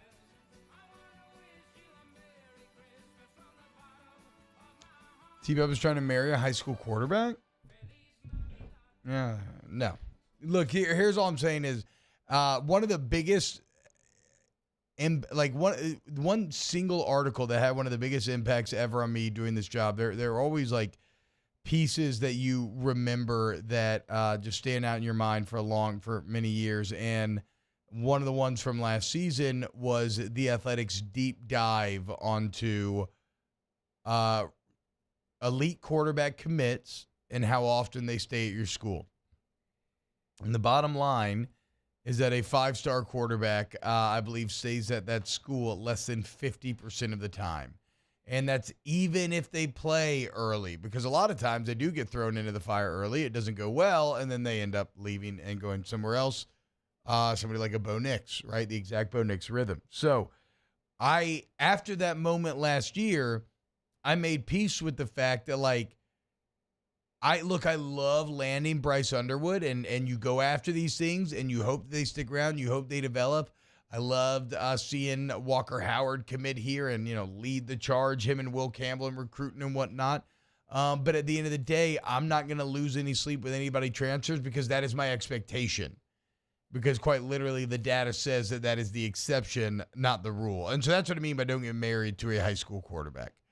And there will be people that prove you wrong and people that end up balling out. But again, I'm just saying, even if you get Bryce Underwood, be expected for him to potentially transfer at some point because it's happening all over the country. Have any of those? I'm still shocked that neither Vandegrift nor Stockton have entered the portal. Maybe they're waiting for Beck to make a official decision or something.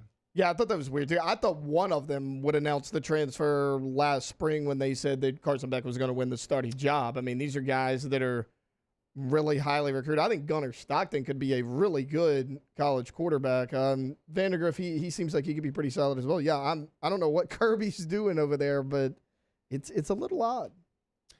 Just from McCormick says $6 or $7 million is outrageous. Yeah, when we're talking those numbers, we're not talking per year, right? We're talking like total value of the contract. Because I've never heard of anybody getting 6 or 7 per year yet. Like even Bo Nix, I think is making like what? Like I did hear like multi, so maybe like 2 to 3.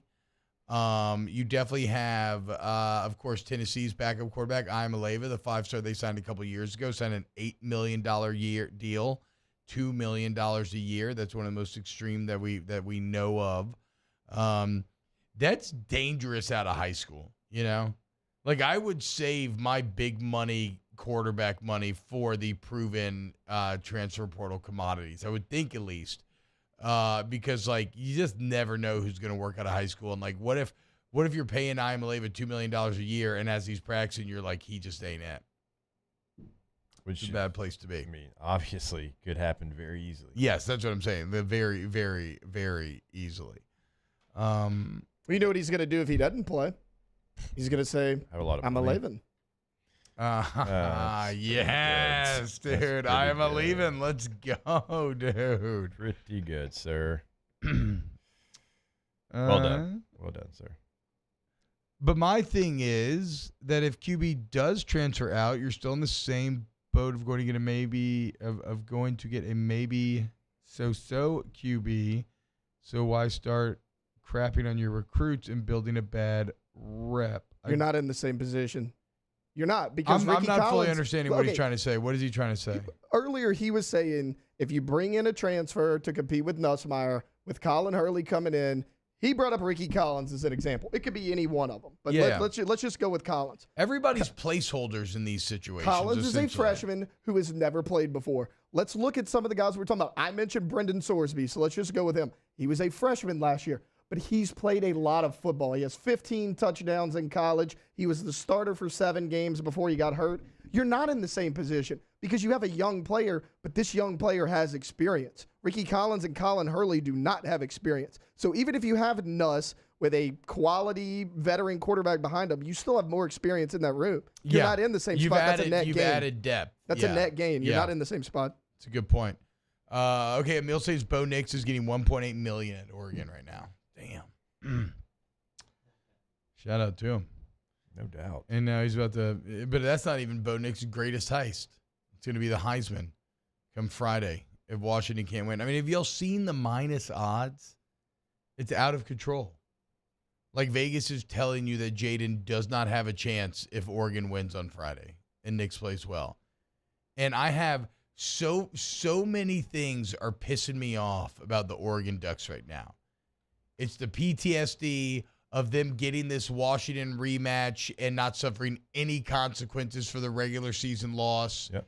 It's the fact that they're ranked 5th in the CFP, despite the fact that they have the worst resume by far of any of the one-loss teams. I think Texas and Alabama have the best resumes, clearly. And I'm so sick of eye tests that you have to put Texas over Alabama because they won the head-to-head. And I get teams grow during the year, and I get that you can tell me that Alabama's better, but whatever. They played football, again, like I said, I can say you're probably right, but there's so many variables. They played football. Texas won in Tuscaloosa. Yeah. I think Texas should be the top one-loss team. I think Alabama should be second. And then Ohio State and Oregon are close enough where if you wanted to split hair, I would still put Ohio State for resume, but if you wanted to split hairs there, put Oregon over the top, fine.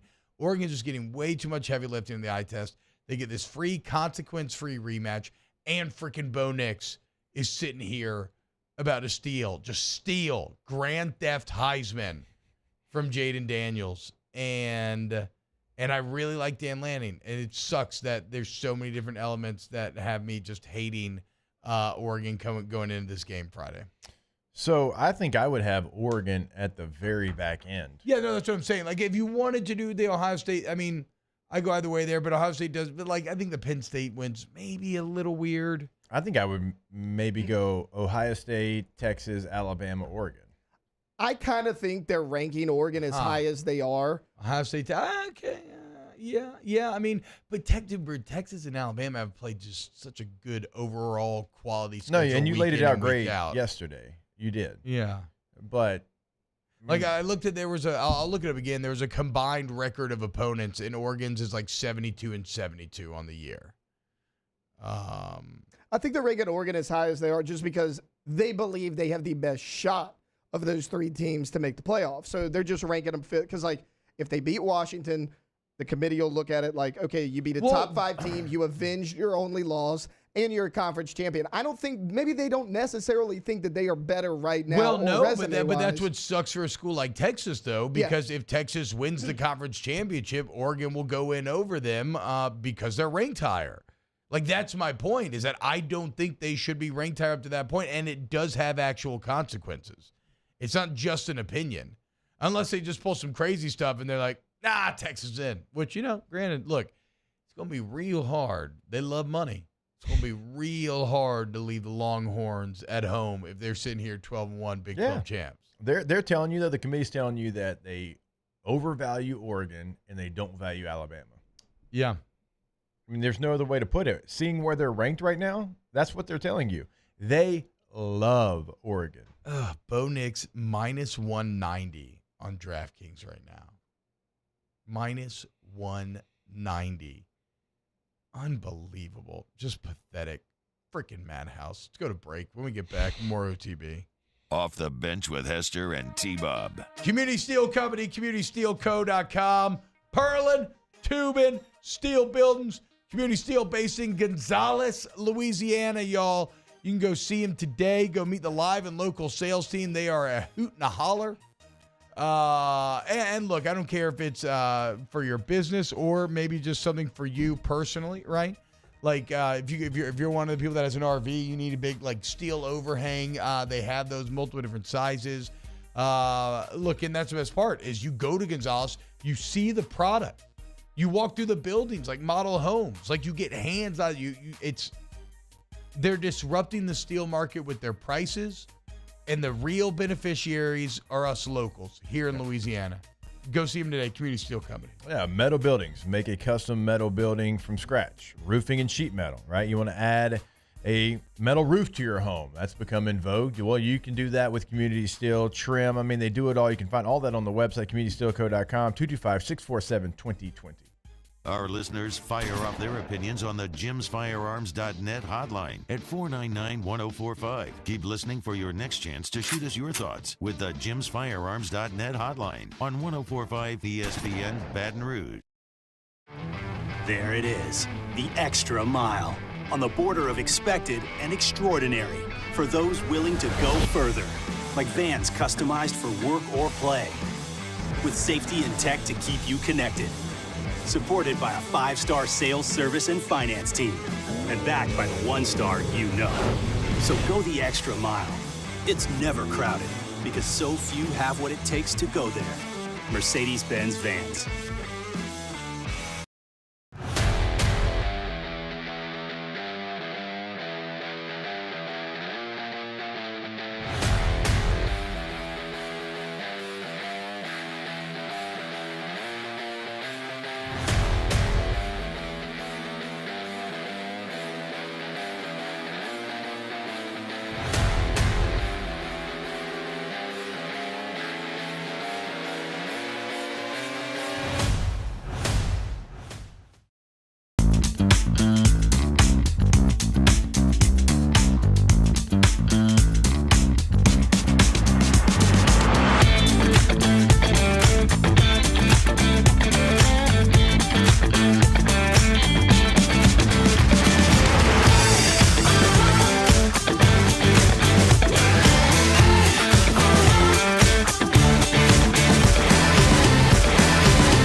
I'm Tom Granick with Gil Martin, Wardo's Po' Boys in Natchez, Mississippi.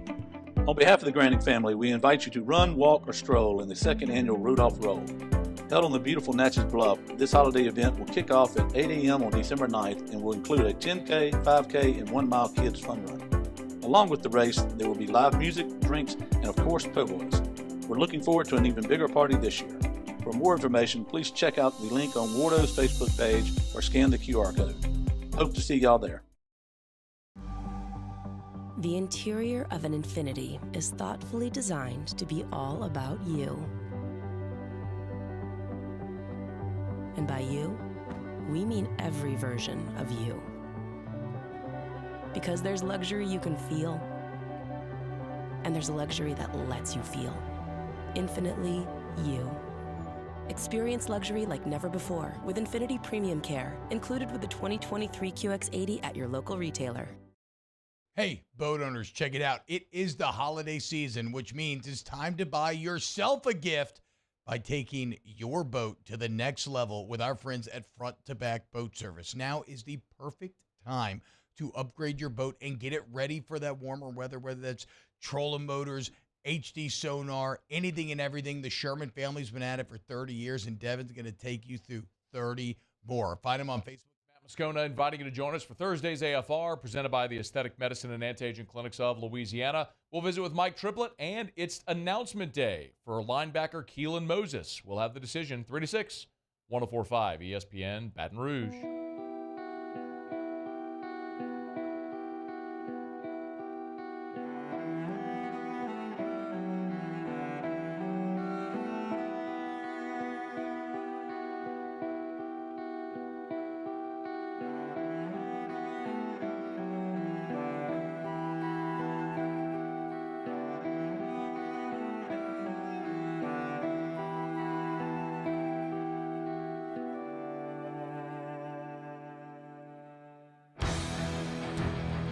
All-Star Toyota presents Off the Bench with Hester and T-Bob. ESPN Baton Rouge, New Orleans, Alexandria, and 1130 The Tiger.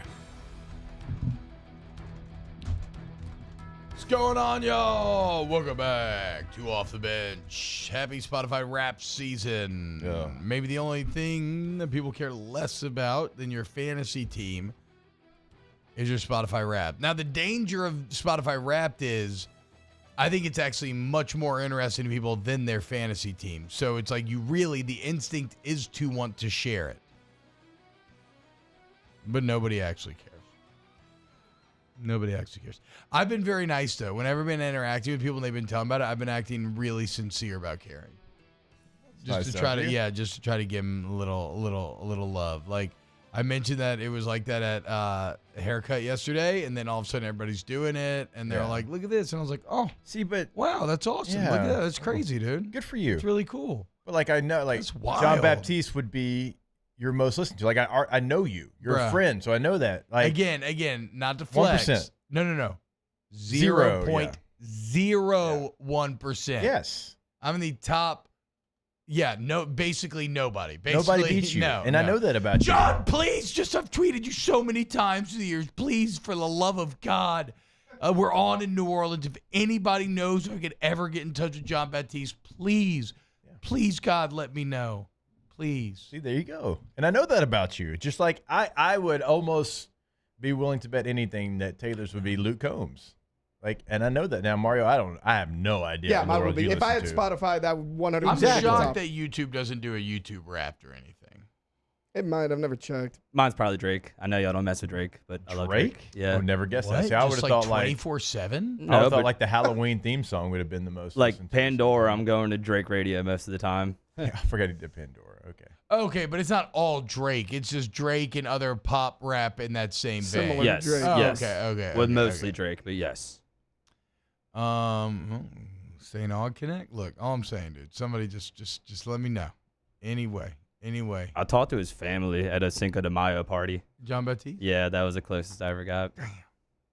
Closest I ever got was taking John Baptiste's Peloton running celebrity episode that he did with Bex Gentry. Oh, man. It's so weird, too, that I discovered him through Soul. Really? The pic. Like, I'd never heard of him before, and then I watched Soul, which is that like picture. It was okay. Okay. Movie's fine. I was hyped for it because it was the Inside Out people, and I think Inside Out is like one of my favorite movies ever. And the movie was all right, but I was like, damn, this music's good. Yeah, come to find out, it's him and Trent Reznor. Yeah. And I mean, you're talking about two movie goats there. Crazy that 9 Inch Nails Trent Reznor eventually evolved into what he has evolved into. But yeah, you're talking about two musical geniuses. And then We Are came out, and that blew my mind. And then New World Radio, which isn't as, again, we've talked about it. It's a bit more conceptual. It's a bit less probably for everybody, but it is. It's still awesome, dude. Got a little bit of everything, man. Big Fave wants to know why he's not on your Spotify rap list. You got to be named John. Mm. It's only John Williams and John Baptiste. That's true. Yeah, that's it. And then Spider-Man album. That's it. He also said hit him up. Maybe he could help you out. Okay. Yeah, that's true. That's true. So he's going to help you meet John Baptiste and get Mario Small Slaughters. Hell yeah. Eventually. That's on Mario. That's on Mario. And this is on me as well. So it's laziness by Mario. But Mario's going to take the initiative there. I just haven't seen, dude. Well, you have to make it happen. Yeah, but you go to New Orleans all the time. Truth. Yeah. You go to New Orleans literally almost every day, it feels like. Truth. Yeah. Hold on to him. Big Fave. No, you can't just keep so asking someone to hold on to something for you infinitum. Eventually you have to go take the initiative and go do it. Because other people want those gift cards too, dude. Truth. Smalls is fire. It is. Mm. Want some queso? I never eat a queso, but still, just the sliders, like just those burgers. Those are some of the. I was thinking about people were texting about best fast food burgers the other day, and somebody was talking about how they went about Steak and Shake or something for the first time in a long time. And it was pretty solid. I don't know, but all I was thinking in my head is dude, I would actually rank Smalls very high up there. And it's going to start to pop off as it starts to go to other areas of the country. Yep. If they can keep the quality that they have, here in these first few shops, they'll be up there. They'll be up there for sure. All right. All right. When we get back here on OTB, let's close out hour number 2. Then we have our Big Deal, No Big Deal. We got Munchies with Chef Michael Johnson. Coming up next, here what Coach Mulkey had to say in her media availability yesterday, finally answering a lot of the mysteries surrounding this LSU women's basketball team. Keep it locked off the bench. Off the bench with Hester and T-Bob. Noel Family Distillery. They're out of Donaldsonville, Louisiana, man. Buy from the boot, okay? Look, I would not be pushing Noel so hard or drinking it so much in my own life if I didn't love the product first and foremost, okay? The taste is great. I love tequila, and I really love their Blanco. The Reposado as well, if you want something a little bit sweeter. And obviously the rum made from Louisiana. Sugar canes, excellent. So I love Noel because I love the taste. But then also, again, Devil. From the boot, local business. Why are we supporting, those Texas boosters and everybody else out there, Austin? Buy local, buy Noel. Yeah, and you can get that for holiday gifts, right? You got the rums, tequilas, the vodkas, the canned cocktails for your holiday party as well. But you can shop on the website, get it delivered straight to you, noeldistillery.com. In times of need, get a full list of phone numbers, websites, and other important emergency information on the Demco Stormwatch page at 1045ESPN.com. Bayou Chrysler Dodge Jeep Ram has $20,000 off MSRP on new 23 Ram 1500 trucks. $20,000 off plus no payments for 90 days on new 23 Ram 1500 trucks. All with Bayou's 1 million mile warranty. The crew at Bayou Automotive is going to do right by you. Gulf Coast Bank and Trust is giving our customers the power to bank anywhere, anytime during this challenging event. And we're right there with you. Our mobile banking app is a smart way to manage your money and time. Gulf Coast Bank and Trust, the bank that cares about you. It was a humid day, barefoot children play, looking for that summer shade. Time just slips away. Oh, Louisiana, some kind of hold on me. Like cypress stumps, your roots are planted deep inside of me.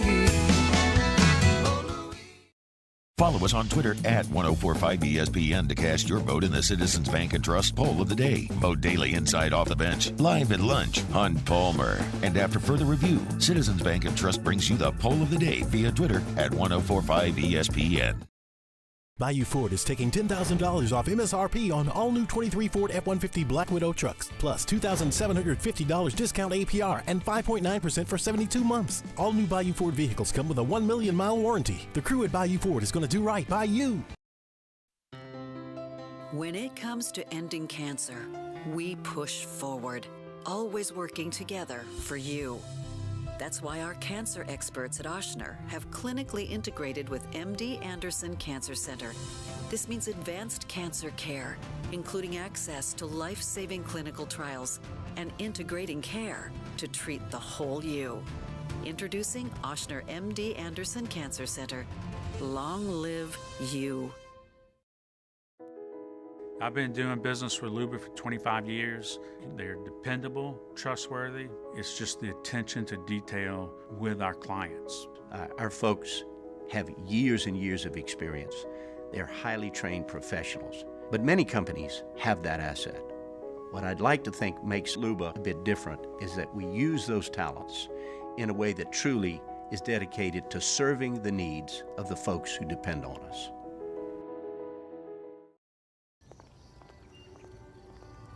Would a couple that just came from a couples massage have any use for the massage seats of the Infiniti QX60? Yes, it appears they would. With driver and passenger massage seats, mute all your notifications and feel infinite. Tune in on championship weekend. It's the Georgia Bulldogs and Alabama Crimson Tide for the SEC championship. Immediately following that game, it's Michigan and Iowa for the Big Ten title. Tune in to catch both of those games right here on 104.5 ESPN Baton Rouge.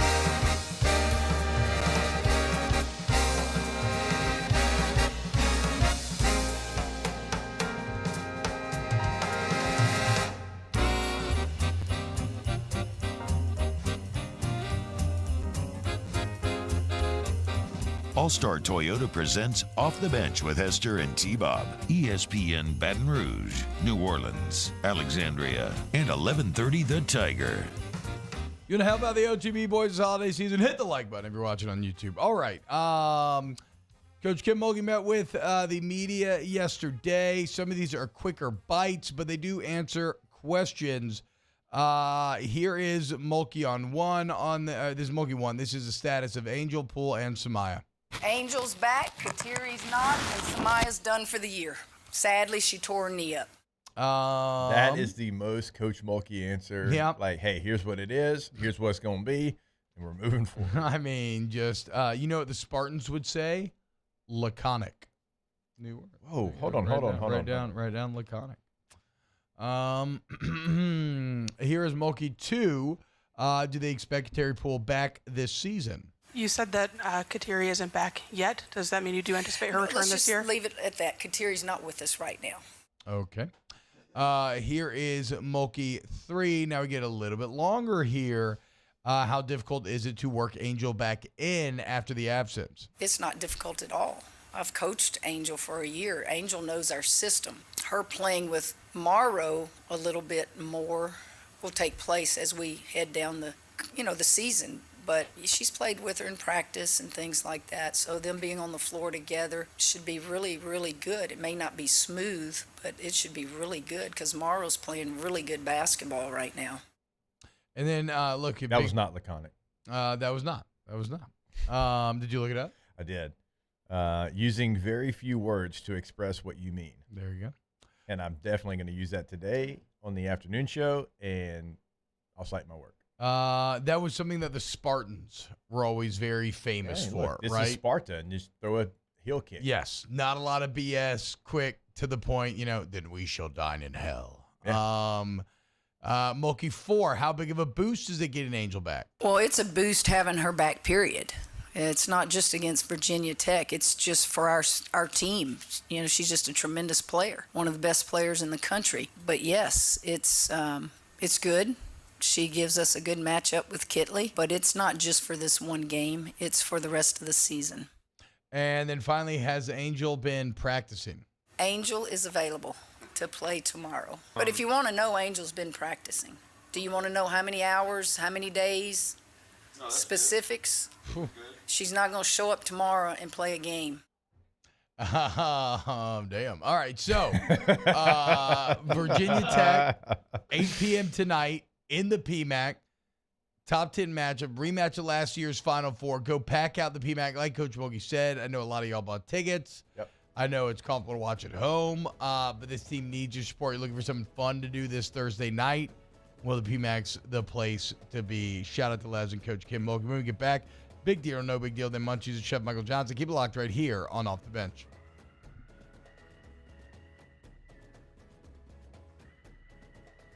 Off the Bench with Hester and T-Bob.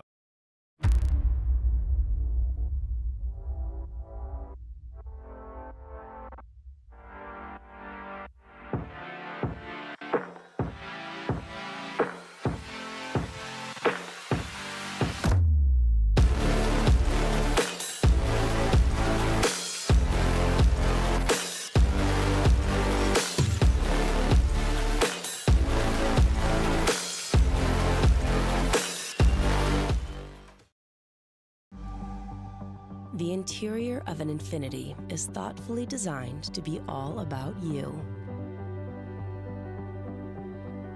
And by you, we mean every version of you. Because there's luxury you can feel, and there's luxury that lets you feel. Infinitely you. Experience luxury like never before with Infiniti Premium Care, included with the 2023 QX80 at your local retailer.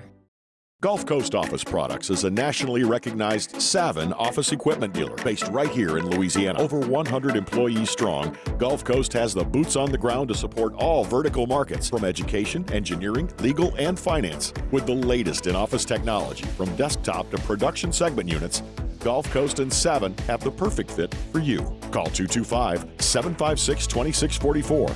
That's 756-2644 for Gulf Coast Office Products. Electricity is all around us, and our families depend on it. Every day is sparked by the power of a cold drink or a warm meal, a movie night, and a comforting light at the end of a dark hallway. From sunrise to sunset, playtime to bedtime, our team is ready to take care of your electrical needs. Even in the case of an after-hours emergency, the light in your life shines brighter with Mr. Electric. I've been doing business with Lumis for 25 years. They're dependable, trustworthy. It's just the attention to detail with our clients. Our folks have years and years of experience. They're highly trained professionals. But many companies have that asset. What I'd like to think makes Luba a bit different is that we use those talents in a way that truly is dedicated to serving the needs of the folks who depend on us.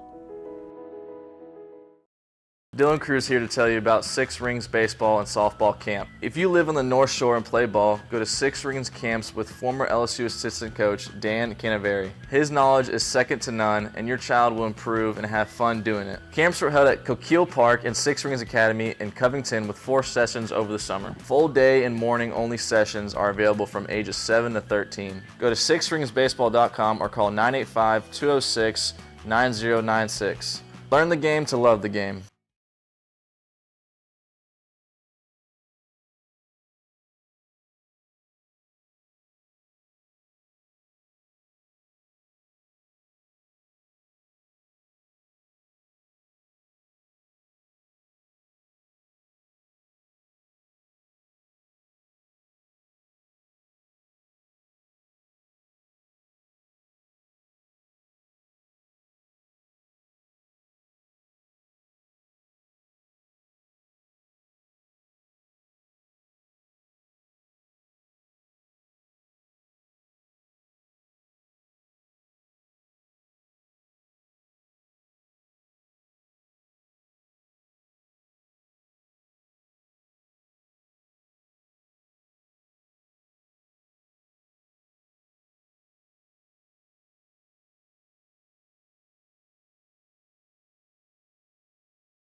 Good morning, everybody. It is 9 a.m. on Thursday, November 30th. Today in Baton Rouge, expect sunny skies with a high of 63. Coming up on OTB, we have a new edition of Big Deal or No Big Deal, and Chef Michael Johnson joins the show for a new edition of Munchies at 9:15. You can follow us on Twitter, Instagram, and TikTok at OTB_ESPN, or catch us on YouTube at the 1045 ESPN channel. Hour number 3 of Off the Bench, live from the Mercedes-Benz Baton Rouge studio, starts now. Let we go! All-Star Toyota presents Off the Bench with Jacob Hester and T-Bob Hebert. Yeah. Off the Bench with Hester and T-Bob. Hey, they said I got to come off the bench. All-Star Toyota presents Off the Bench with Hester and T-Bob. Yo, yo, yo. Yo, what's happening, y'all? Welcome back, OTB, hour number 3. T-Bob, Jake Barr, Taylor hanging out with you. Munchies and Chef Michael Johnson coming up next. Right now it's time for a little bit. Wait, real quick before we get into, remember this hour brought to you by Skull Axe Throwing. Unfortunately, a bit of reschedule for the boys. I got informed that ahead of the Disney trip next week. We need to decorate the tree tonight. Makes sense, right? You want a decorated tree coming back in the middle of December from vacay. Your Christmas vibes start to be set up. So, boys, it looks like another 2-week push. Holidays kind of messing with our Thursday axe throwing get together, but we will be going to Skull right there off Elite next to Mike Anderson's. Book it online with the code EARLYBIRD to get that 20% off. Remember, beer, drinks, food, a great place for date night. You always want an activity for an early date. One that you don't necessarily have to it's not the awkward intimacy maybe of like a dinner where you're really locked in on one another. There's always something to be said. There's a reason why on shows like The Bachelor for their first dates are like, let's go make these people go do something, right? Like go bungee jumping or something like that. Get some adrenaline going, right? Well, that's what you get. A little axe throwing. Okay, so date night, boys night, girls night. You want to take the business out for a little corporate event. If you're the boss, you want Skull axe throwing. All right, let's get in to some big deal or no big deal. Big deal. Ain't no big deal. Big deal. No big deal. Big deal. No big deal. No big deal. No big deal.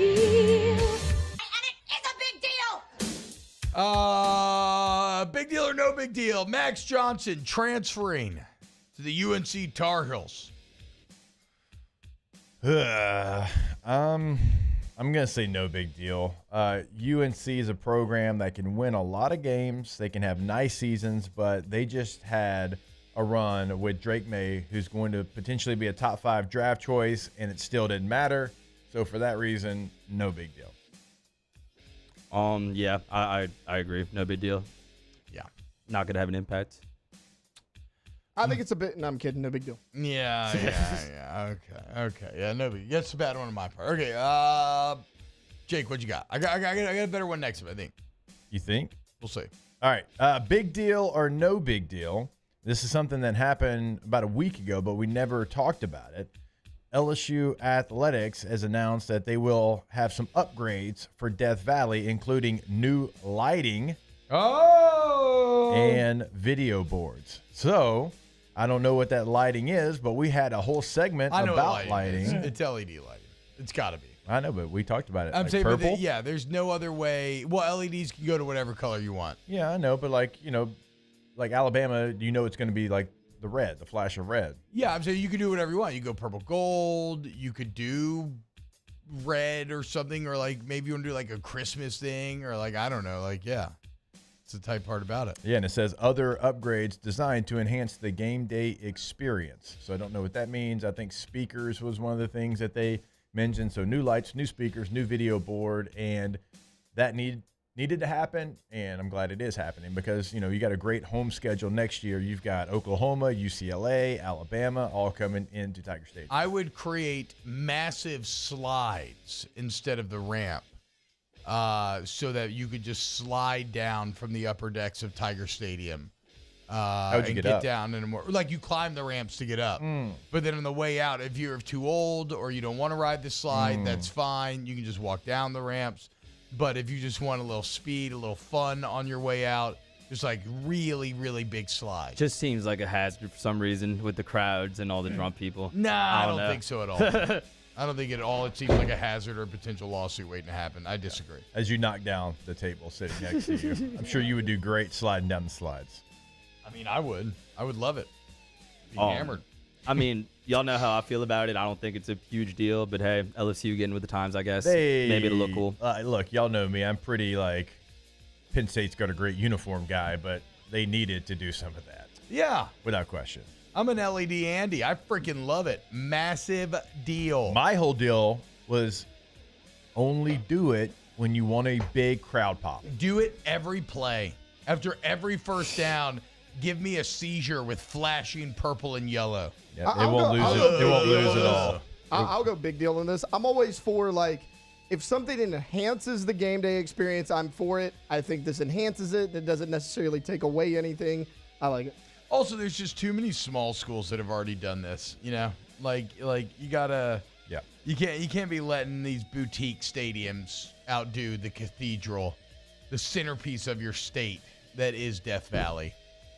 Also, now that you're calling it, I mean, now its name is Death Valley. Now you can make it so much like scarier and more intimidating. Again, Yes. I think swathed in purple light is gonna look so freaking badass, dude. I like- Massive deal. And I hope they Biggest don't- deal we've ever had in this segment. Like, I don't even want, like, videos of what it looks like before the first game. Like, I want the first time that anybody sees it outside of people that work for LSU just to be like, you know, the moment they do it within the first game. I think Hester brought this up a couple months ago, but I love the Undertaker angle. Yeah. Like, every time they introduced him, he said he was from Death Valley. They had to incorporate Death Valley and Undertaker's theme song somehow. Yeah, I mean, maybe you do like a little, like, I don't know. You can do so much for Halloween. You can do like orange stuff sometimes, maybe for like the band performance at halftime. Or maybe like a sickly green, like a zombie green if you're doing something. I don't know. Can you imagine Undertaker at midfield, like in an LSU jersey or something, with in a casket, just doing the eyes thing as the? But you know where Undertaker's loyalty is like, bro. He's a hook 'em ho. Screw Undertaker. I like Kane better. Even though I'm pretty sure he's a Tennessee fan, given that he's the mayor of Knoxville. I always forget that detail. Or he has been. I don't know if he still is. I think he's something like Knox County or something. Oh, is it Knox County? Something in Knox But County. isn't that Knoxville though? Is Knox County Knoxville? I don't know. Let's see. My turn, I guess. Yeah. Yeah, it's all all right. C. All right, rotation. I respect Delicious. it. Basketball gods maybe smiling down on the Pelicans just a little bit. Jose Alvarado finally back from injury. He looked like he turned his ankle yesterday, non-contact, looked really scary, but he came back. He was back the following quarter. And CJ McCollum back in the lineup. Pelicans went 5-7 without him, but not only did he come back, he Held the looked line. Yes, he looked really good. 11 points in the first half, 20 points for the game. CJ being back is huge. Pelicans one game over 500. Big deal and no big deal. CJ McCollum's return. Big deal. You need your leader out there. Yeah. Yeah. I think it's a big seems deal. They're playing well. And to be fair, I still got to get back in the flow on Pelicans games. I didn't even realize they played last night. I don't know. I'm all over the place right now. Good win last night. Yeah. I mean, after a huge lead and then held on. Yeah. Who'd they beat? The 76ers. No Joel Embiid for rest, I believe, but they took advantage. I'm pretty sure they led wire to wire, so took care of business like you should. Aren't you glad you didn't go to New Orleans to watch Joel Embiid last night, Mario? I was going to send that in the group You're text. welcome. I'm glad I did not make the drive.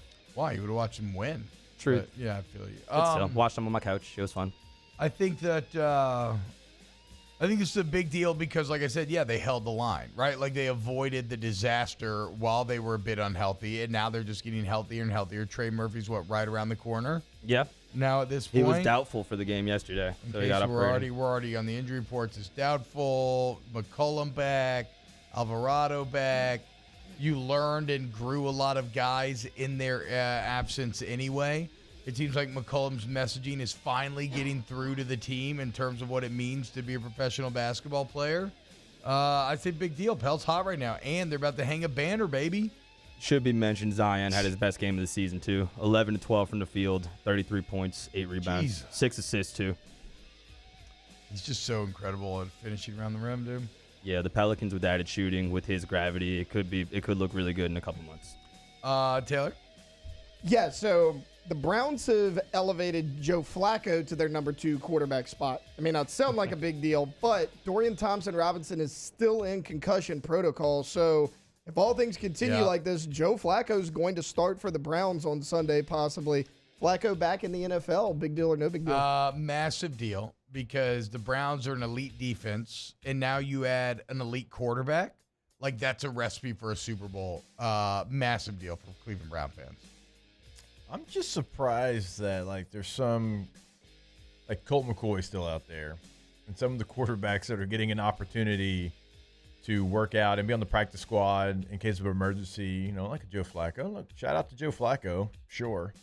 You know, he had that playoff run that hits a little too close to home for me, so maybe I'm too close to the case. So you're trying to say that Joe Flacco's not as good as Colt McCoy? Yep. I don't see no ring on Colt McCoy's finger, brah. Yeah, massive deal. Browns finally got a Super Bowl winning quarterback. There you go. That's a nice spin, actually, there. I mean, let's go, dude. They have a really good team and a really good defense. Yeah, now they have a Super Bowl winning quarterback. You tell me that's not the final piece of the puzzle? We'll see. Big deal or no big deal? Deion Sanders named Sports Illustrated Sports Person of the Year. They're leading the Colorado Buffaloes to last place in the Pac-12. Huh? Yeah. SI Sports Person of the Year. Was that from an AI writer? Potentially, or I don't an know. actual writer? I mean, I don't know. Big deal that they decided to choose a 4-8 head coach as Sports Person of the Year. No big deal because, well, it's not shocking that they chose Deion Sanders as Sports Person of the Year. Well, they did it for this reason, because we're talking about it. You know, and I get it. It's the game, so I'm not mad at it. I don't really think Arch Manning's coming to LSU. We did all that because there's just enough like there's a good argument to be laid out that, okay, maybe he should. And so I think there is enough legitimacy there. You can't just say crazy things. And if you're looking for the legitimacy in the Deion thing, you say, well, look, he had over 10 million people a week breaking records, watching Colorado, an awful football team. Still probably doesn't constitute the Sports Person of the Year, but shout out SI, got us talking about it. It's a big deal. Did y'all see the tweet from RG3 a couple days ago? He said Coach Prime lifted the Buffs from 1 win last year to 4 in year 1, from no hope to hope for a bright future, blah, blah, blah, blah, blah. And then Jay Gruden, his ex-coach, RG3's ex-coach, commented, I wish 4 wins was the standard. I'd still be coaching. Ooh. That was pretty funny. Shout out Jay Gruden, arena football legend. I saw Danny Cannell, who quote tweeted him, was like, you know, the recruiting class sucks, people are leaving, coaches are leaving, and yet in RG3's world, the success was people watched. Like we said yesterday, both Cannell and RG3 are correct. And at the end of the day, Prime season was right at expectation from a win-loss perspective. The feud between Cannell and Deion Sanders Jr. is so funny to me. Like, Deion Sanders Jr. just keeps calling him a 3-letter insult. That's a gardening tool that I don't think I could say on the air. And that's happened like 5 or 6 times. It's a constant back and forth. Yeah, and then Cannell tweeted him to, you know, clean up his language. I'm sure your daddy doesn't like that. Why don't you worry about winning some games, blah, blah, blah. Who's this between? Cannell and Deion Sanders Jr. Jr. Okay. Yeah. But all I know is Florida State fans going to be angry when Deion ends up in Gainesville after next season. Where's Norvell going to go? No, he said Gainesville, not Tallahassee. Oh, I thought I'm sorry. Yeah, I got no, because there's already this weird growing feud between Deion and Florida State, where for whatever reason Deion appears to be slighted by Florida State. Does anybody know how that feud started? Maybe he feels like they didn't give him a shot at the job or something. I don't know. I never doubt an elite athlete's ability to get irrationally angry about something. Yeah, because like, it's like really there's no just way that Deion Norvell? should have gotten the job. But again, elite athletes tend to think they have, I mean, part of that irrational confidence is how you become maybe the greatest cornerback of all time. Like, you can't be that without being like, I'm the friggin' man. So no, I don't know exactly how it started, but maybe I did see Danny wearing a shirt. Your SEC can kiss my ACC. Yeah. I did see that yesterday. You know, Danny was hot there the first couple weeks of the season when the ACC was winning some of those interconference matchups, but all those teams they beat ended up being garbage, and then the ACC kind of ended up being garbage, unfortunately. I mean, Guy was a pretty good player in the 90s, right? Cannell, I didn't watch him play very much.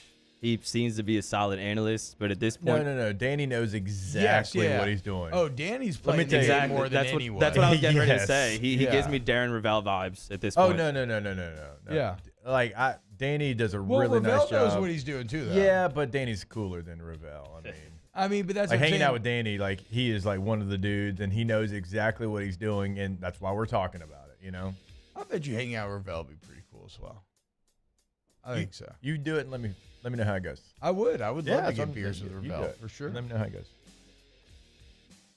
Big deals or no big deals, boys? I don't think we brought this up yet, but Aaron Rodgers back at practice 11 weeks after he had surgery to repair a torn Achilles. Yeah, it's crazy. The guy I believe that came back the quickest from this was Cam Akers a couple years ago in the Super Bowl, and he re-aggravated that injury. I don't think it's a big deal. I think he's kind of trying to put out that he's ready to play next year. It's just going to be too risky. It's not enough time. So at the end of the day, I don't think he plays, and it's not a big deal. Just the fact that he's out there spinning it and can give it a go in practice is highly impressive, right? I mean, that's an injury that's like typically 8 to 12 months, like 8 to 10 at minimum, and he's out here in 3. Ivermectin's hitting, Bo. Especially at his age. I mean, whoa. I'm just saying, bro. And his homeopathic healing techniques appear to be working. Me and Mario were talking about it before the show, before y'all got in do here. the Jets have a chance of making the playoffs anymore or no, really? Very slim, I think.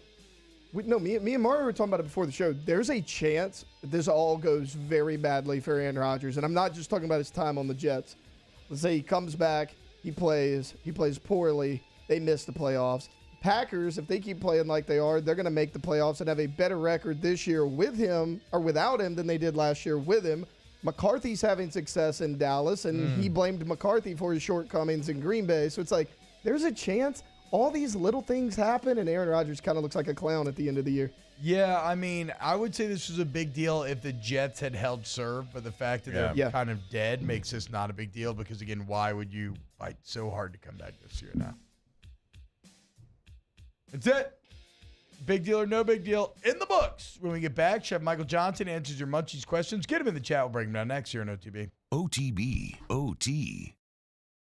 Our listeners fire off their opinions on the jimsfirearms.net hotline at 499-1045. Keep listening for your next chance to shoot us your thoughts with the jimsfirearms.net hotline on 1045 ESPN Baton Rouge. There it is, the extra mile. On the border of expected and extraordinary for those willing to go further. Like vans customized for work or play. With safety and tech to keep you connected. Supported by a 5-star sales, service, and finance team. And backed by the 1-star you know. So go the extra mile. It's never crowded because so few have what it takes to go there. Mercedes-Benz Vans. The Windsor Senior Living Community in Mandeville, Louisiana is a beautiful, vibrant apartment community geared towards seniors.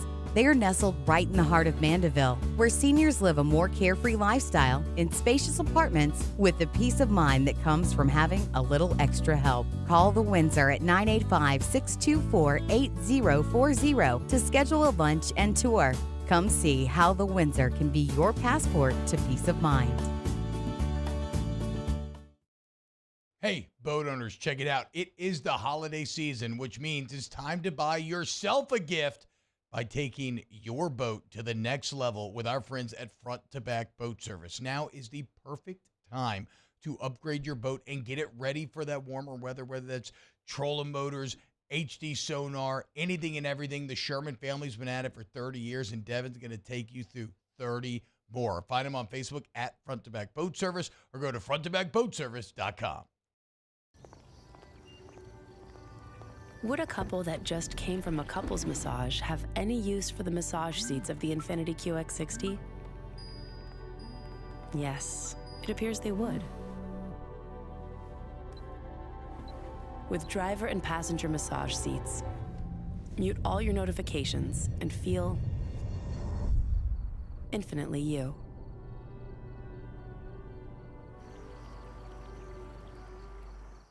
Gulf Coast Office Products is a nationally recognized Savin office equipment dealer based right here in Louisiana. Over 100 employees strong, Gulf Coast has the boots on the ground to support all vertical markets, from education, engineering, legal, and finance. With the latest in office technology, from desktop to production segment units, Gulf Coast and Savin have the perfect fit for you. Call 225-756-2644. That's 756-2644 for Gulf Coast Office Products. Electricity is all around us, and our families depend on it. Every day is sparked by the power of a cold drink or a warm meal, a movie night, and a comforting light at the end of a dark hallway. From sunrise to sunset, playtime to bedtime, our team is ready to take care of your electrical needs. Even in the case of an after-hours emergency, the light in your life shines brighter with Mr. Electric.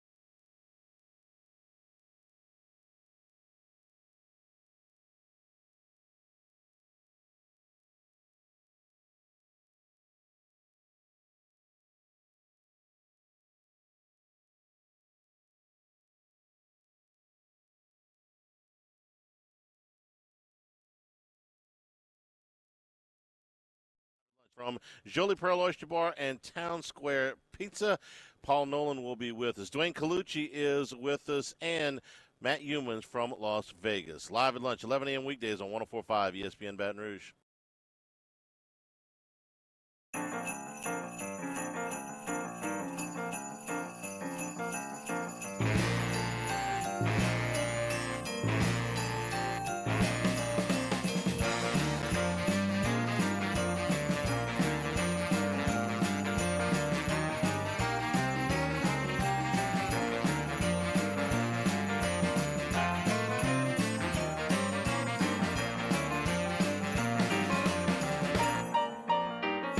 OTB OT with Hester and T-Bob on 104.5 ESPN Baton Rouge and 94.7 ESPN Alexandria. Yo, what's going on, y'all? Welcome back to OTB. It's Thursday, second segment of the hour to 9 a.m., which means it's time to talk some munchies with Chef Michael Johnson. And Chef Johnson, what's going on, man? How are we feeling today?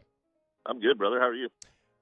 Doing great. Mario was just saying that he knows a lot of people who used all of your turkey advice on last week Munchies and had their turkey come out great as well. I'm one of them. You let me bug you with questions throughout the morning, and you know whether it was really committing to a good brine and the full 24 and then making sure it's dry and the temperatures therein, whatever. The point is, easily the first time in my life where I've had like a legitimately very good turkey, and it's all thanks to Chef. So listen to this man. Did you share the bad news, though? I did not share the bad news. So I went to make my turkey gumbo, which is actually my favorite part of every year, Chef. And I don't know, man, just trying to speed through things, just not paying attention, getting lazy. I burned the roux badly. Oh, man. Ruined it. Yeah. Threw it all out. You were baking it? I did not bake it. And so that's what I wanted to ask you next. Yeah. I know we've talked about it many times before, but so I don't have to bug you on personal time. Give us the exact technique for baking a roux, because when you better believe I'm running back another bird for Christmas, okay? Because it was great. And I want some more of that turkey drippings, gravy, and everything else.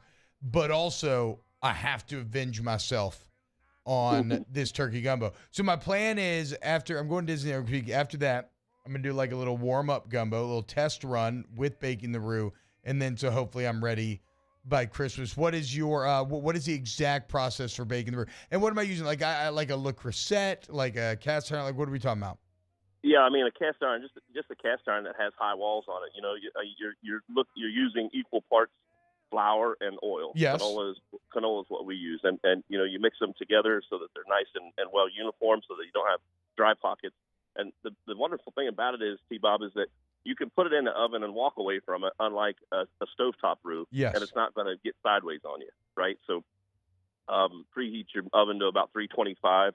You're going to bake it for about, you're baking it until it turns like peanut butter brown. And stir it every 30 minutes or so. Open the oven, pull it out, give it a good stir. Be careful because it's hot oil, right? You know, you don't want to splash that up on yourself.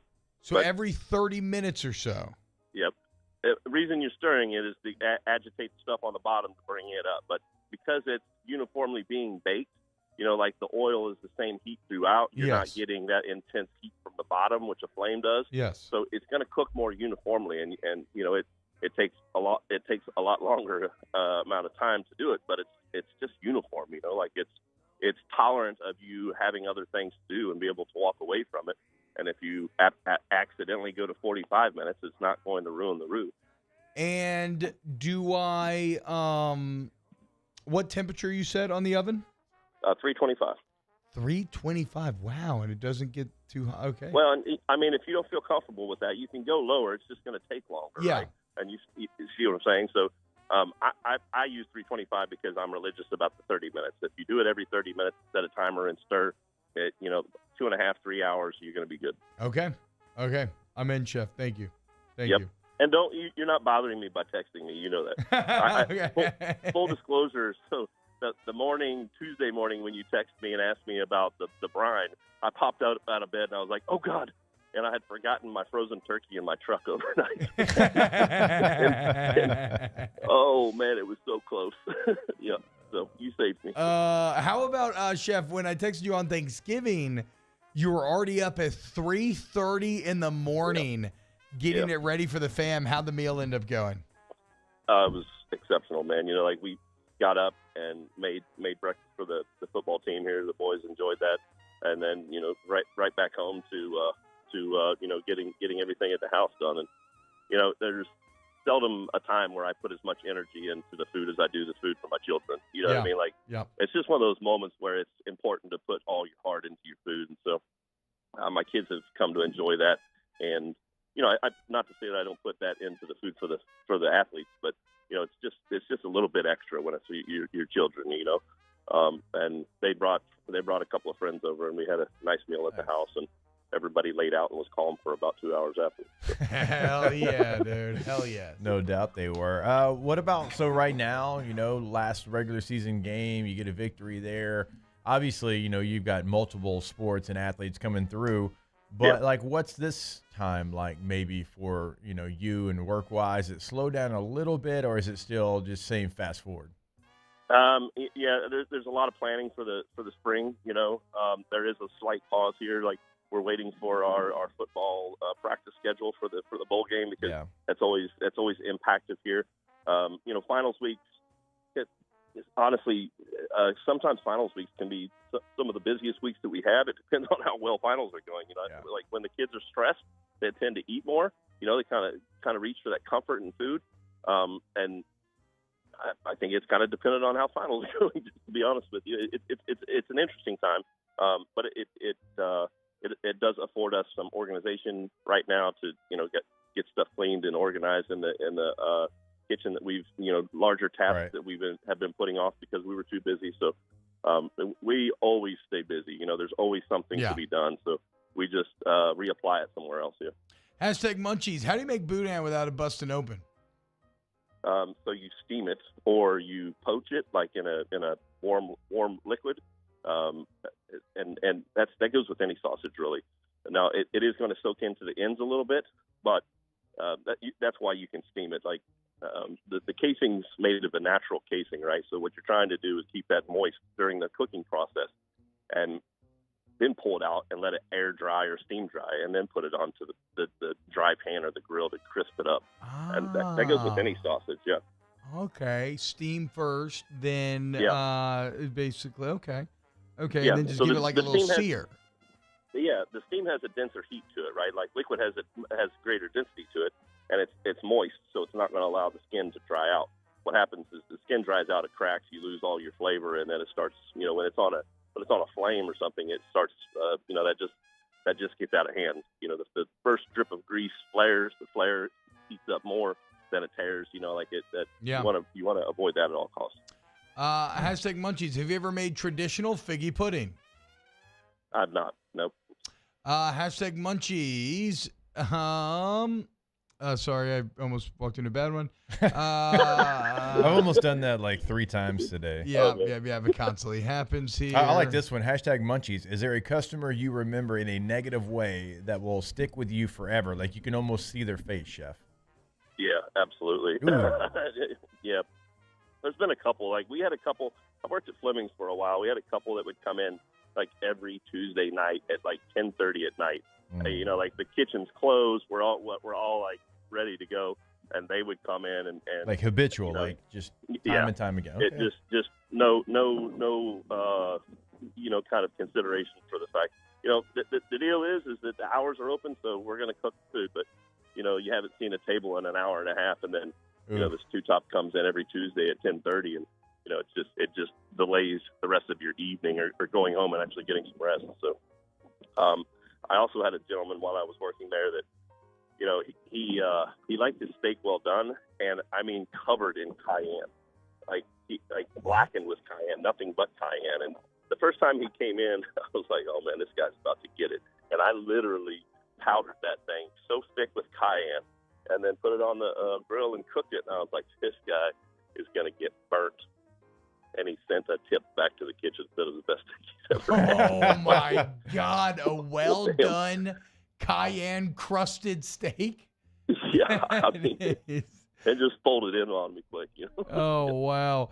Hashtag Munchies. Tips on making a good chicken and sausage jambalaya. Cuts of meat, type of sausage, etc. Yeah, sausage, you want to make sure that you render all the fat out of it, right? Because if you don't, when the rice goes in, it's going to absorb and get greasy. Also like to cook my pork. I like to put pork in it as well. And I like to cook that pork ahead of time in cubes and do it kind of like a pulled pork, and then add that in. Once the jambalaya starts cooking it. I don't know. My brother showed me that technique one day, and then it didn't make sense to me at first, and then all of a sudden I was like, man, that was incredible. It made a difference, like cooking your pork slowly in a different liquid and then adding it into the rice during the cook. It made a difference, and I really like that. How do you render? Okay, so like, how do you render the fat out of the sausage? So like with the gumbo, right? And I don't love this. I've always kind of boiled the andouille just for a few minutes to get some of the fat out of there.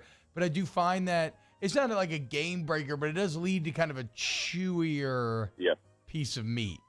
Yeah. So you put your sausage in, and you don't want to crowd it either. You want to get a large enough pan that you have surface area that almost all the sausage is touching, the bottom heat, and turn it on a low to low medium, and you're just slowly pulling the fat out, and as the fat renders out, the sausage will start kind of frying in its own fat. Yeah. And it's going to add a crispness. Okay, so it retains more of that flavor.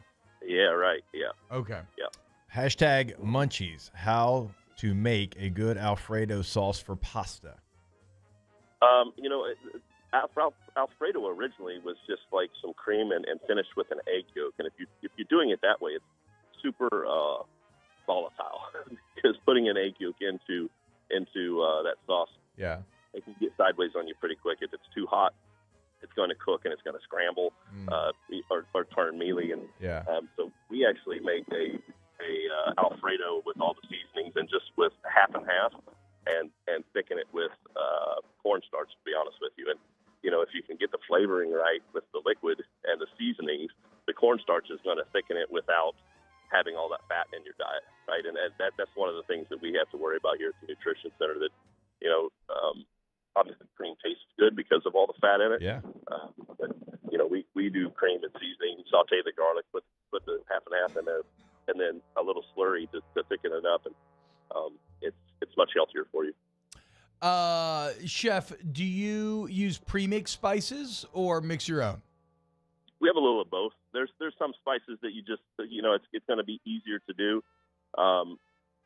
Like Indian spices and curry, some of those spices, we're just not going to try to mimic that. It's time consuming to get it just right. So if somebody does it better than you, you take advantage of that. So, yeah. There he is, the legend, Chef Michael Johnson, getting you ready for everything that you need in the kitchen. Chef, congrats on nailing Thanksgiving. Good luck Likewise. on ending this football season. And we look forward to talking to you again next week. Absolutely, guys. Take care. All right, later, man. Chef Michael Johnson, Executive Chef, LSU Athletics, the man. Coming up next, more off the bench. OTB, OT. It's that special time of year. It is Christmas time, and if you want to create an incredible and Christmas memory, Gordon McKernan Injury Attorneys is helping you to do so. Right now, the Gordon Bike Giveaway is going on. A record number, 488 bikes being given away this year. If you want to be entered to win one for your tree, you follow them on social media at GetGordon. Then you go register at GordonGives.com. Remember, today is the last day if you're not in Baton Rouge or what do I keep playing? Is it Hammond? Where else? Yep. Baton Rouge or Hammond, you have a little bit longer. But if you're listening right now and you're not in Baton Rouge or Hammond, act today. Go register at GordonGives.com. Be entered to win one of those 488 bikes. Yeah, like literally today. Like today is the deadline, and that's if you're in Alexandria, Lafayette, Lake Charles, Monroe, and Shreveport. Go ahead, go to GordonGives.com, register. You have a couple more days in Baton Rouge and Hammond. GordonGives.com, GordonGives.com. In times of need, get a full list of phone numbers, websites, and other important emergency information on the Demco Stormwatch page at 1045ESPN.com.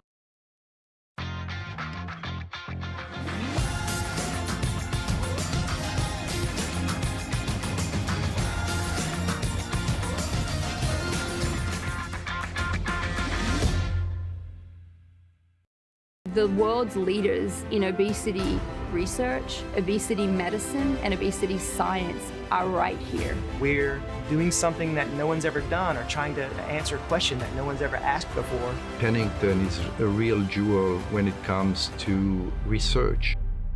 We are finding the solutions to the world's worst chronic disease, which is obesity.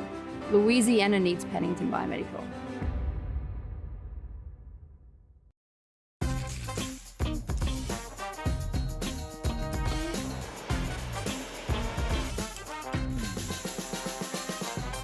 The best kept secret in town is out. Discover Tallulah at the Renaissance Hotel on Bluebonnet.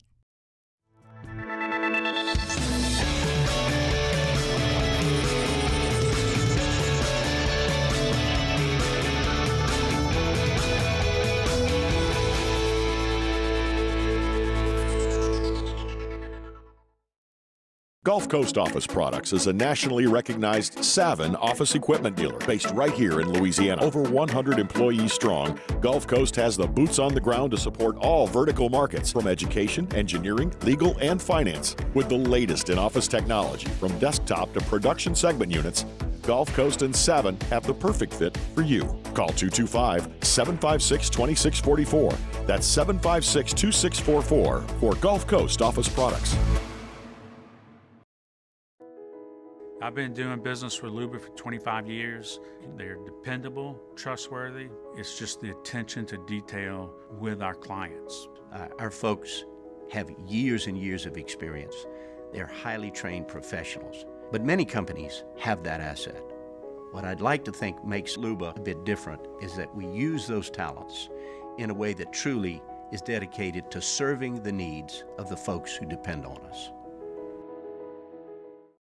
Dylan Cruz here to tell you about Six Rings Baseball and Softball Camp. If you live on the North Shore and play ball, go to Six Rings Camps with former LSU assistant coach Dan Canaveri. His knowledge is second to none, and your child will improve and have fun doing it. Camps were held at Coquille Park and Six Rings Academy in Covington with 4 sessions over the summer. Full day and morning only sessions are available from ages 7 to 13. Go to sixringsbaseball.com or call 985-206-9096.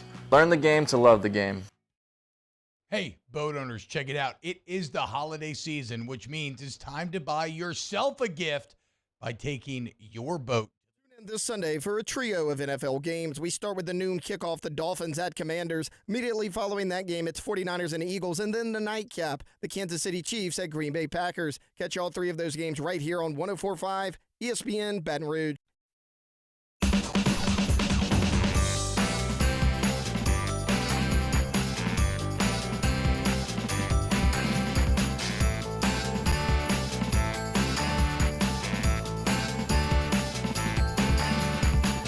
Congratulations to Bradley Bork. Bradley is the season champion in our Twin Peaks College Football Pick'em. He wins a brand new 75-inch TV and soundbar. Also, congratulations to Kevin Heltz Sr. and Everett Fickety. Kevin and Everett are Week 13 winners in the Twin Peaks College Football Pick'em contest. They win a Twin Peaks gift card. Congratulations. OTB, OT, with Hester and T-Bob on 104.5 ESPN Baton Rouge and 94.7 ESPN Alexandria. What up, y'all? What's going on? Welcome back. Okay, the Pelicans news keeps coming up. Great. Right now, you have the Pelicans getting healthy.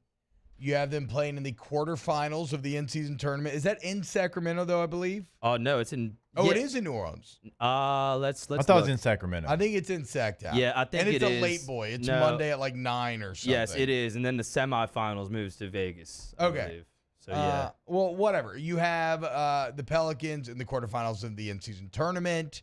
They're one game above 500 after the big win last night. And now this just disastrous deal with Bally, which let's again be painfully clear about this. So Bally is bankrupt, and they are asking fans to pay $20 a month for their service. Because they are bankrupt, they do not give a damn. I'm like, whatever. I'm sure people care that work there, but they don't have the funding, they don't have support that they need to put out a good product. So you're getting a broken product that rarely works, that they want you to pay $20 a month for, so you can help them lessen the impact of their bankruptcy. And it's just awful. And if you have YouTube TV or you have Hulu Live, you can't even get them, which is crazy considering how many people have those platforms now. Whatever.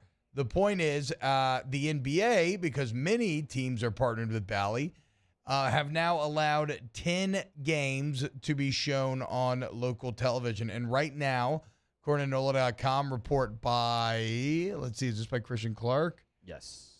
Yep, by Christian Clark. It is saying that as part of Bally Resort's bankruptcy agreements, NBA teams learned they'd be allowed to take 10 of their games to an over-the-air TV station, and it looks like they are in advanced discussions with Fox 8 to show 10 games over the next 5 months.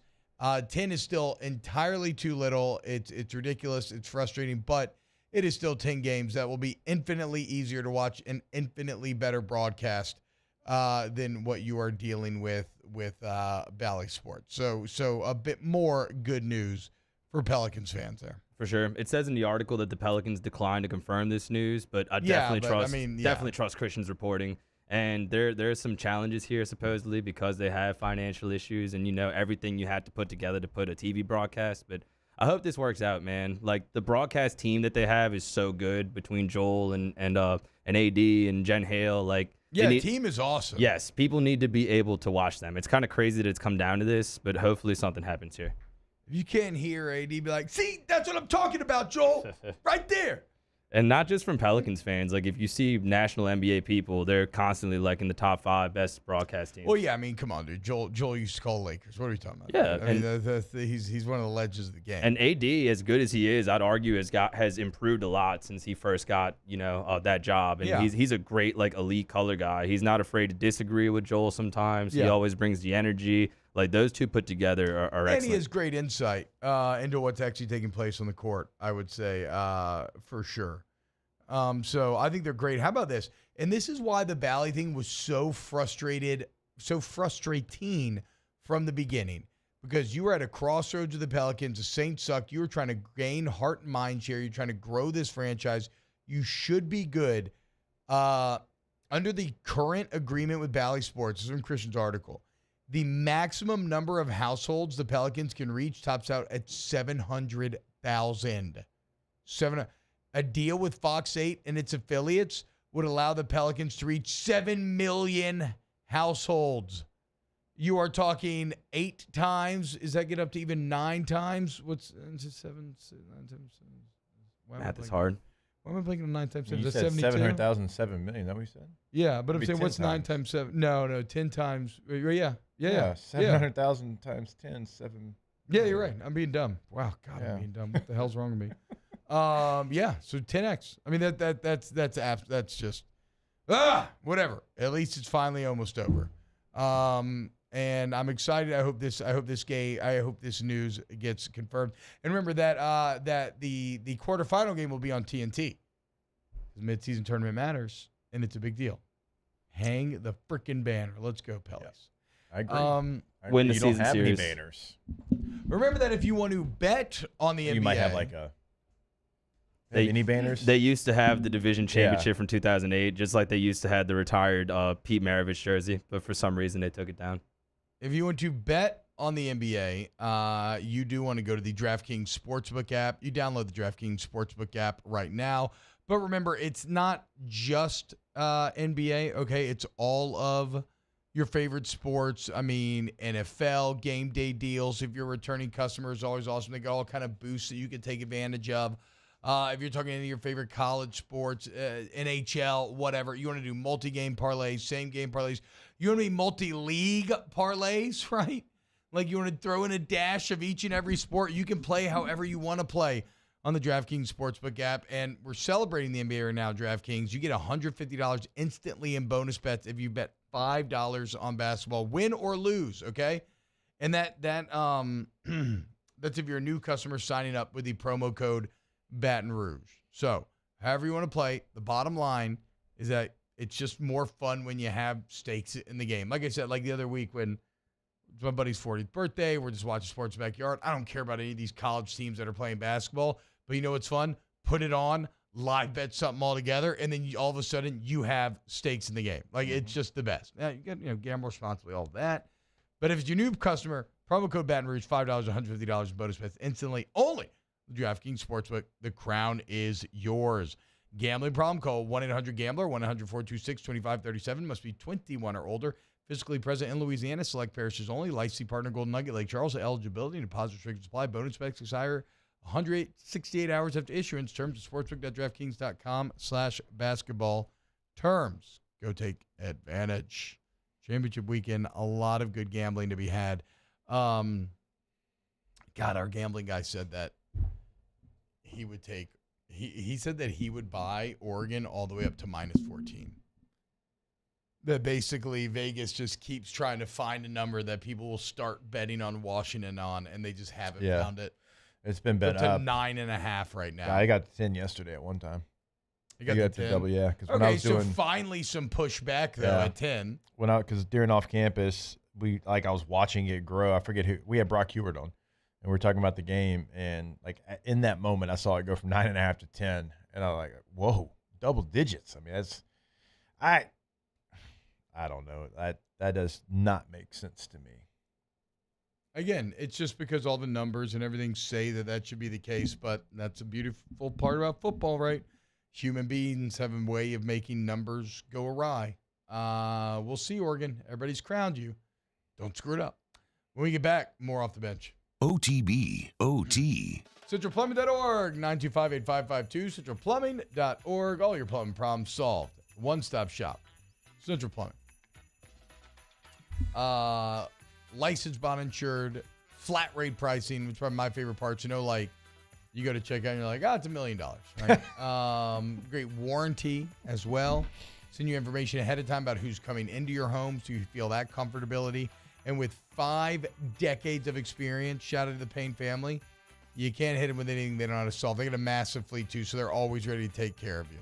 CentralPlumbing.org, CentralPlumbing.org. I mean, you don't think you can get $1 million bill, but have you ever been to T-Bob's house the day after Thanksgiving? Potentially could, but you're not going to get that with Central Plumbing. CentralPlumbing.org is the website. And remember, 24/7 also means 365. And so you've got the holiday season. Even if, it happens during the holiday, you got family in town. You can't have that? Well, give them a call. They'll be out there that day, 225-925-8552.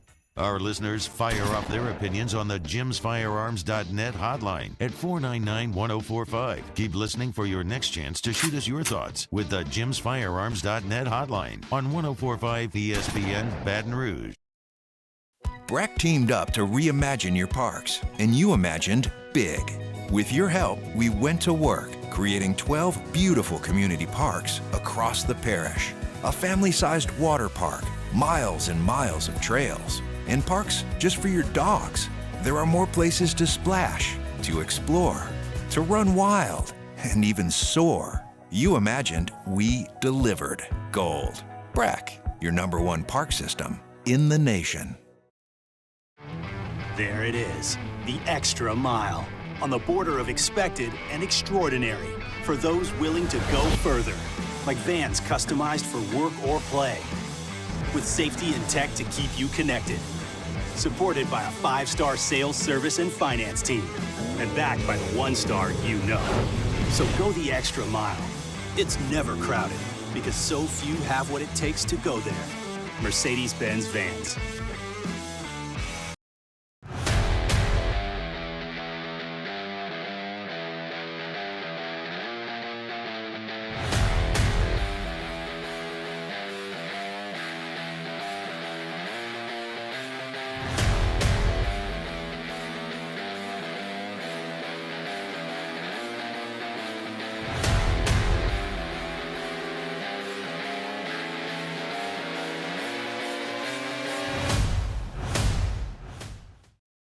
Electricity is all around us, and our families depend on it. Every day is sparked by the power of a cold drink or a warm meal, a movie night, and a comforting light at the end of a dark hallway. From sunrise to sunset, playtime to bedtime, our team is ready to take care of your electrical needs, even in the case of an after-hours emergency. The light in your life shines brighter with Mr. Electric. Would a couple that just came from a couples massage have any use for the massage seats of the Infiniti QX60? Yes, it appears they would. With driver and passenger massage seats, mute all your notifications and feel infinitely you.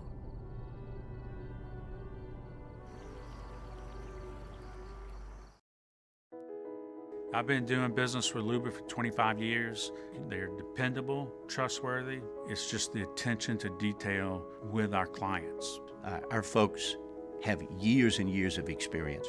They're highly trained professionals. But many companies have that asset. What I'd like to think makes Luba a bit different is that we use those talents in a way that truly is dedicated to serving. Join me for a Thursday edition of the Hunt Palmer Show presented by Rouse's. Luke Johnson talks Saints. Chris Blair, the LSU Sports Radio Network, talking Tigers. Hunt Palmer Show, 1 to 3 weekdays, 104.5 ESPN, Baton Rouge.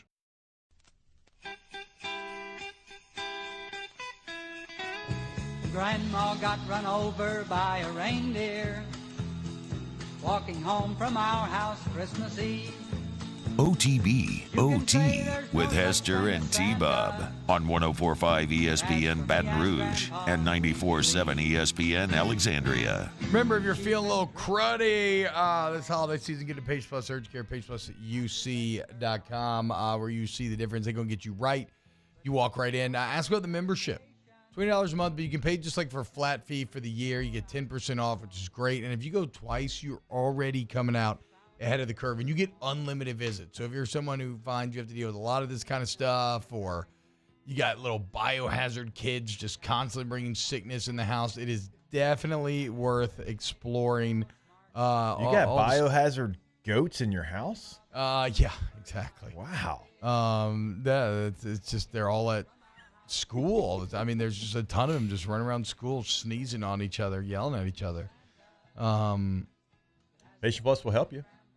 Yes. Location you near get you in, in the Baton Rouge area. Get better. Ton of locations. Great. Open till 9 p.m. Everything. Disappointed that Grandma getting run over by a reindeer didn't make it into your little thing there. Yeah, if Grandma gets run over by a reindeer, bring her to Pace Plus. I mean, I guess, broken bones and such, sure. For sure. Go it. Patient Plus Urgent Care. Ask the Bench, brought to you by Cold Curse Light, Visit Yard Shelter, and Blue Moon, Light Sky, Citrus Wheat. Have you ever seen Mario's Grindr profile picture? Yes, it's him shirtless with the SpongeBob towel. Pretty funny, around him. Hashtag Ask the Bench. What's your favorite thing to barbecue? Lately I've been just loving a simple like beer can chicken. It's really, really good. Use like a little Meat Church YouTube video that I found very tasty, very easy. Comes out perfect. Ask the Bench. What was your least favorite pro wrestler? Ooh, that's a great question. I really hated Kevin Nash and Scott Hall Oh, when they you betrayed suck. Goldberg. Carlito. Was never a Carlito fan. Heidenreich. I went to Armageddon in 2004, and he. I ruined it. liked Big Bam Bigelow. OT. Dude, you just hated on the Outsiders? Well, I hated them because, I mean, they're heel turn. I'm talking about storyline hate. I'm not talking about, like, I know, like, Scott Hall and Kevin Nash are cool. Yeah. But I'm talking about storyline hate. Are you here to see WCW? NWO. I would look. I liked Goldberg. He was the hero. Even though, you know, what can I say? I like big, beefy men slapping meats, like Big E says. I also like Agatem Baton Rouge, AgatemBR.com. Yeah, I know. Goldberg had 0 mic skills. He didn't have the most in-ring skills. But if you were a dumb little kid and they made him win like 100-something matches in a row, it was really tight. He just yelled, who's next? Like Agatem is really tight. Agatem Baton Rouge, AgatemBR.com. All your AC, heat, and electrical needs all under one roof. Go look at the online reviews, y'all. You've never experienced customer service to this level. It's unreal. Service to the highest degree. Let's take control of our comfort zone. Agatem of Baton Rouge. It was a humid day. Barefoot children play, looking for that summer shade.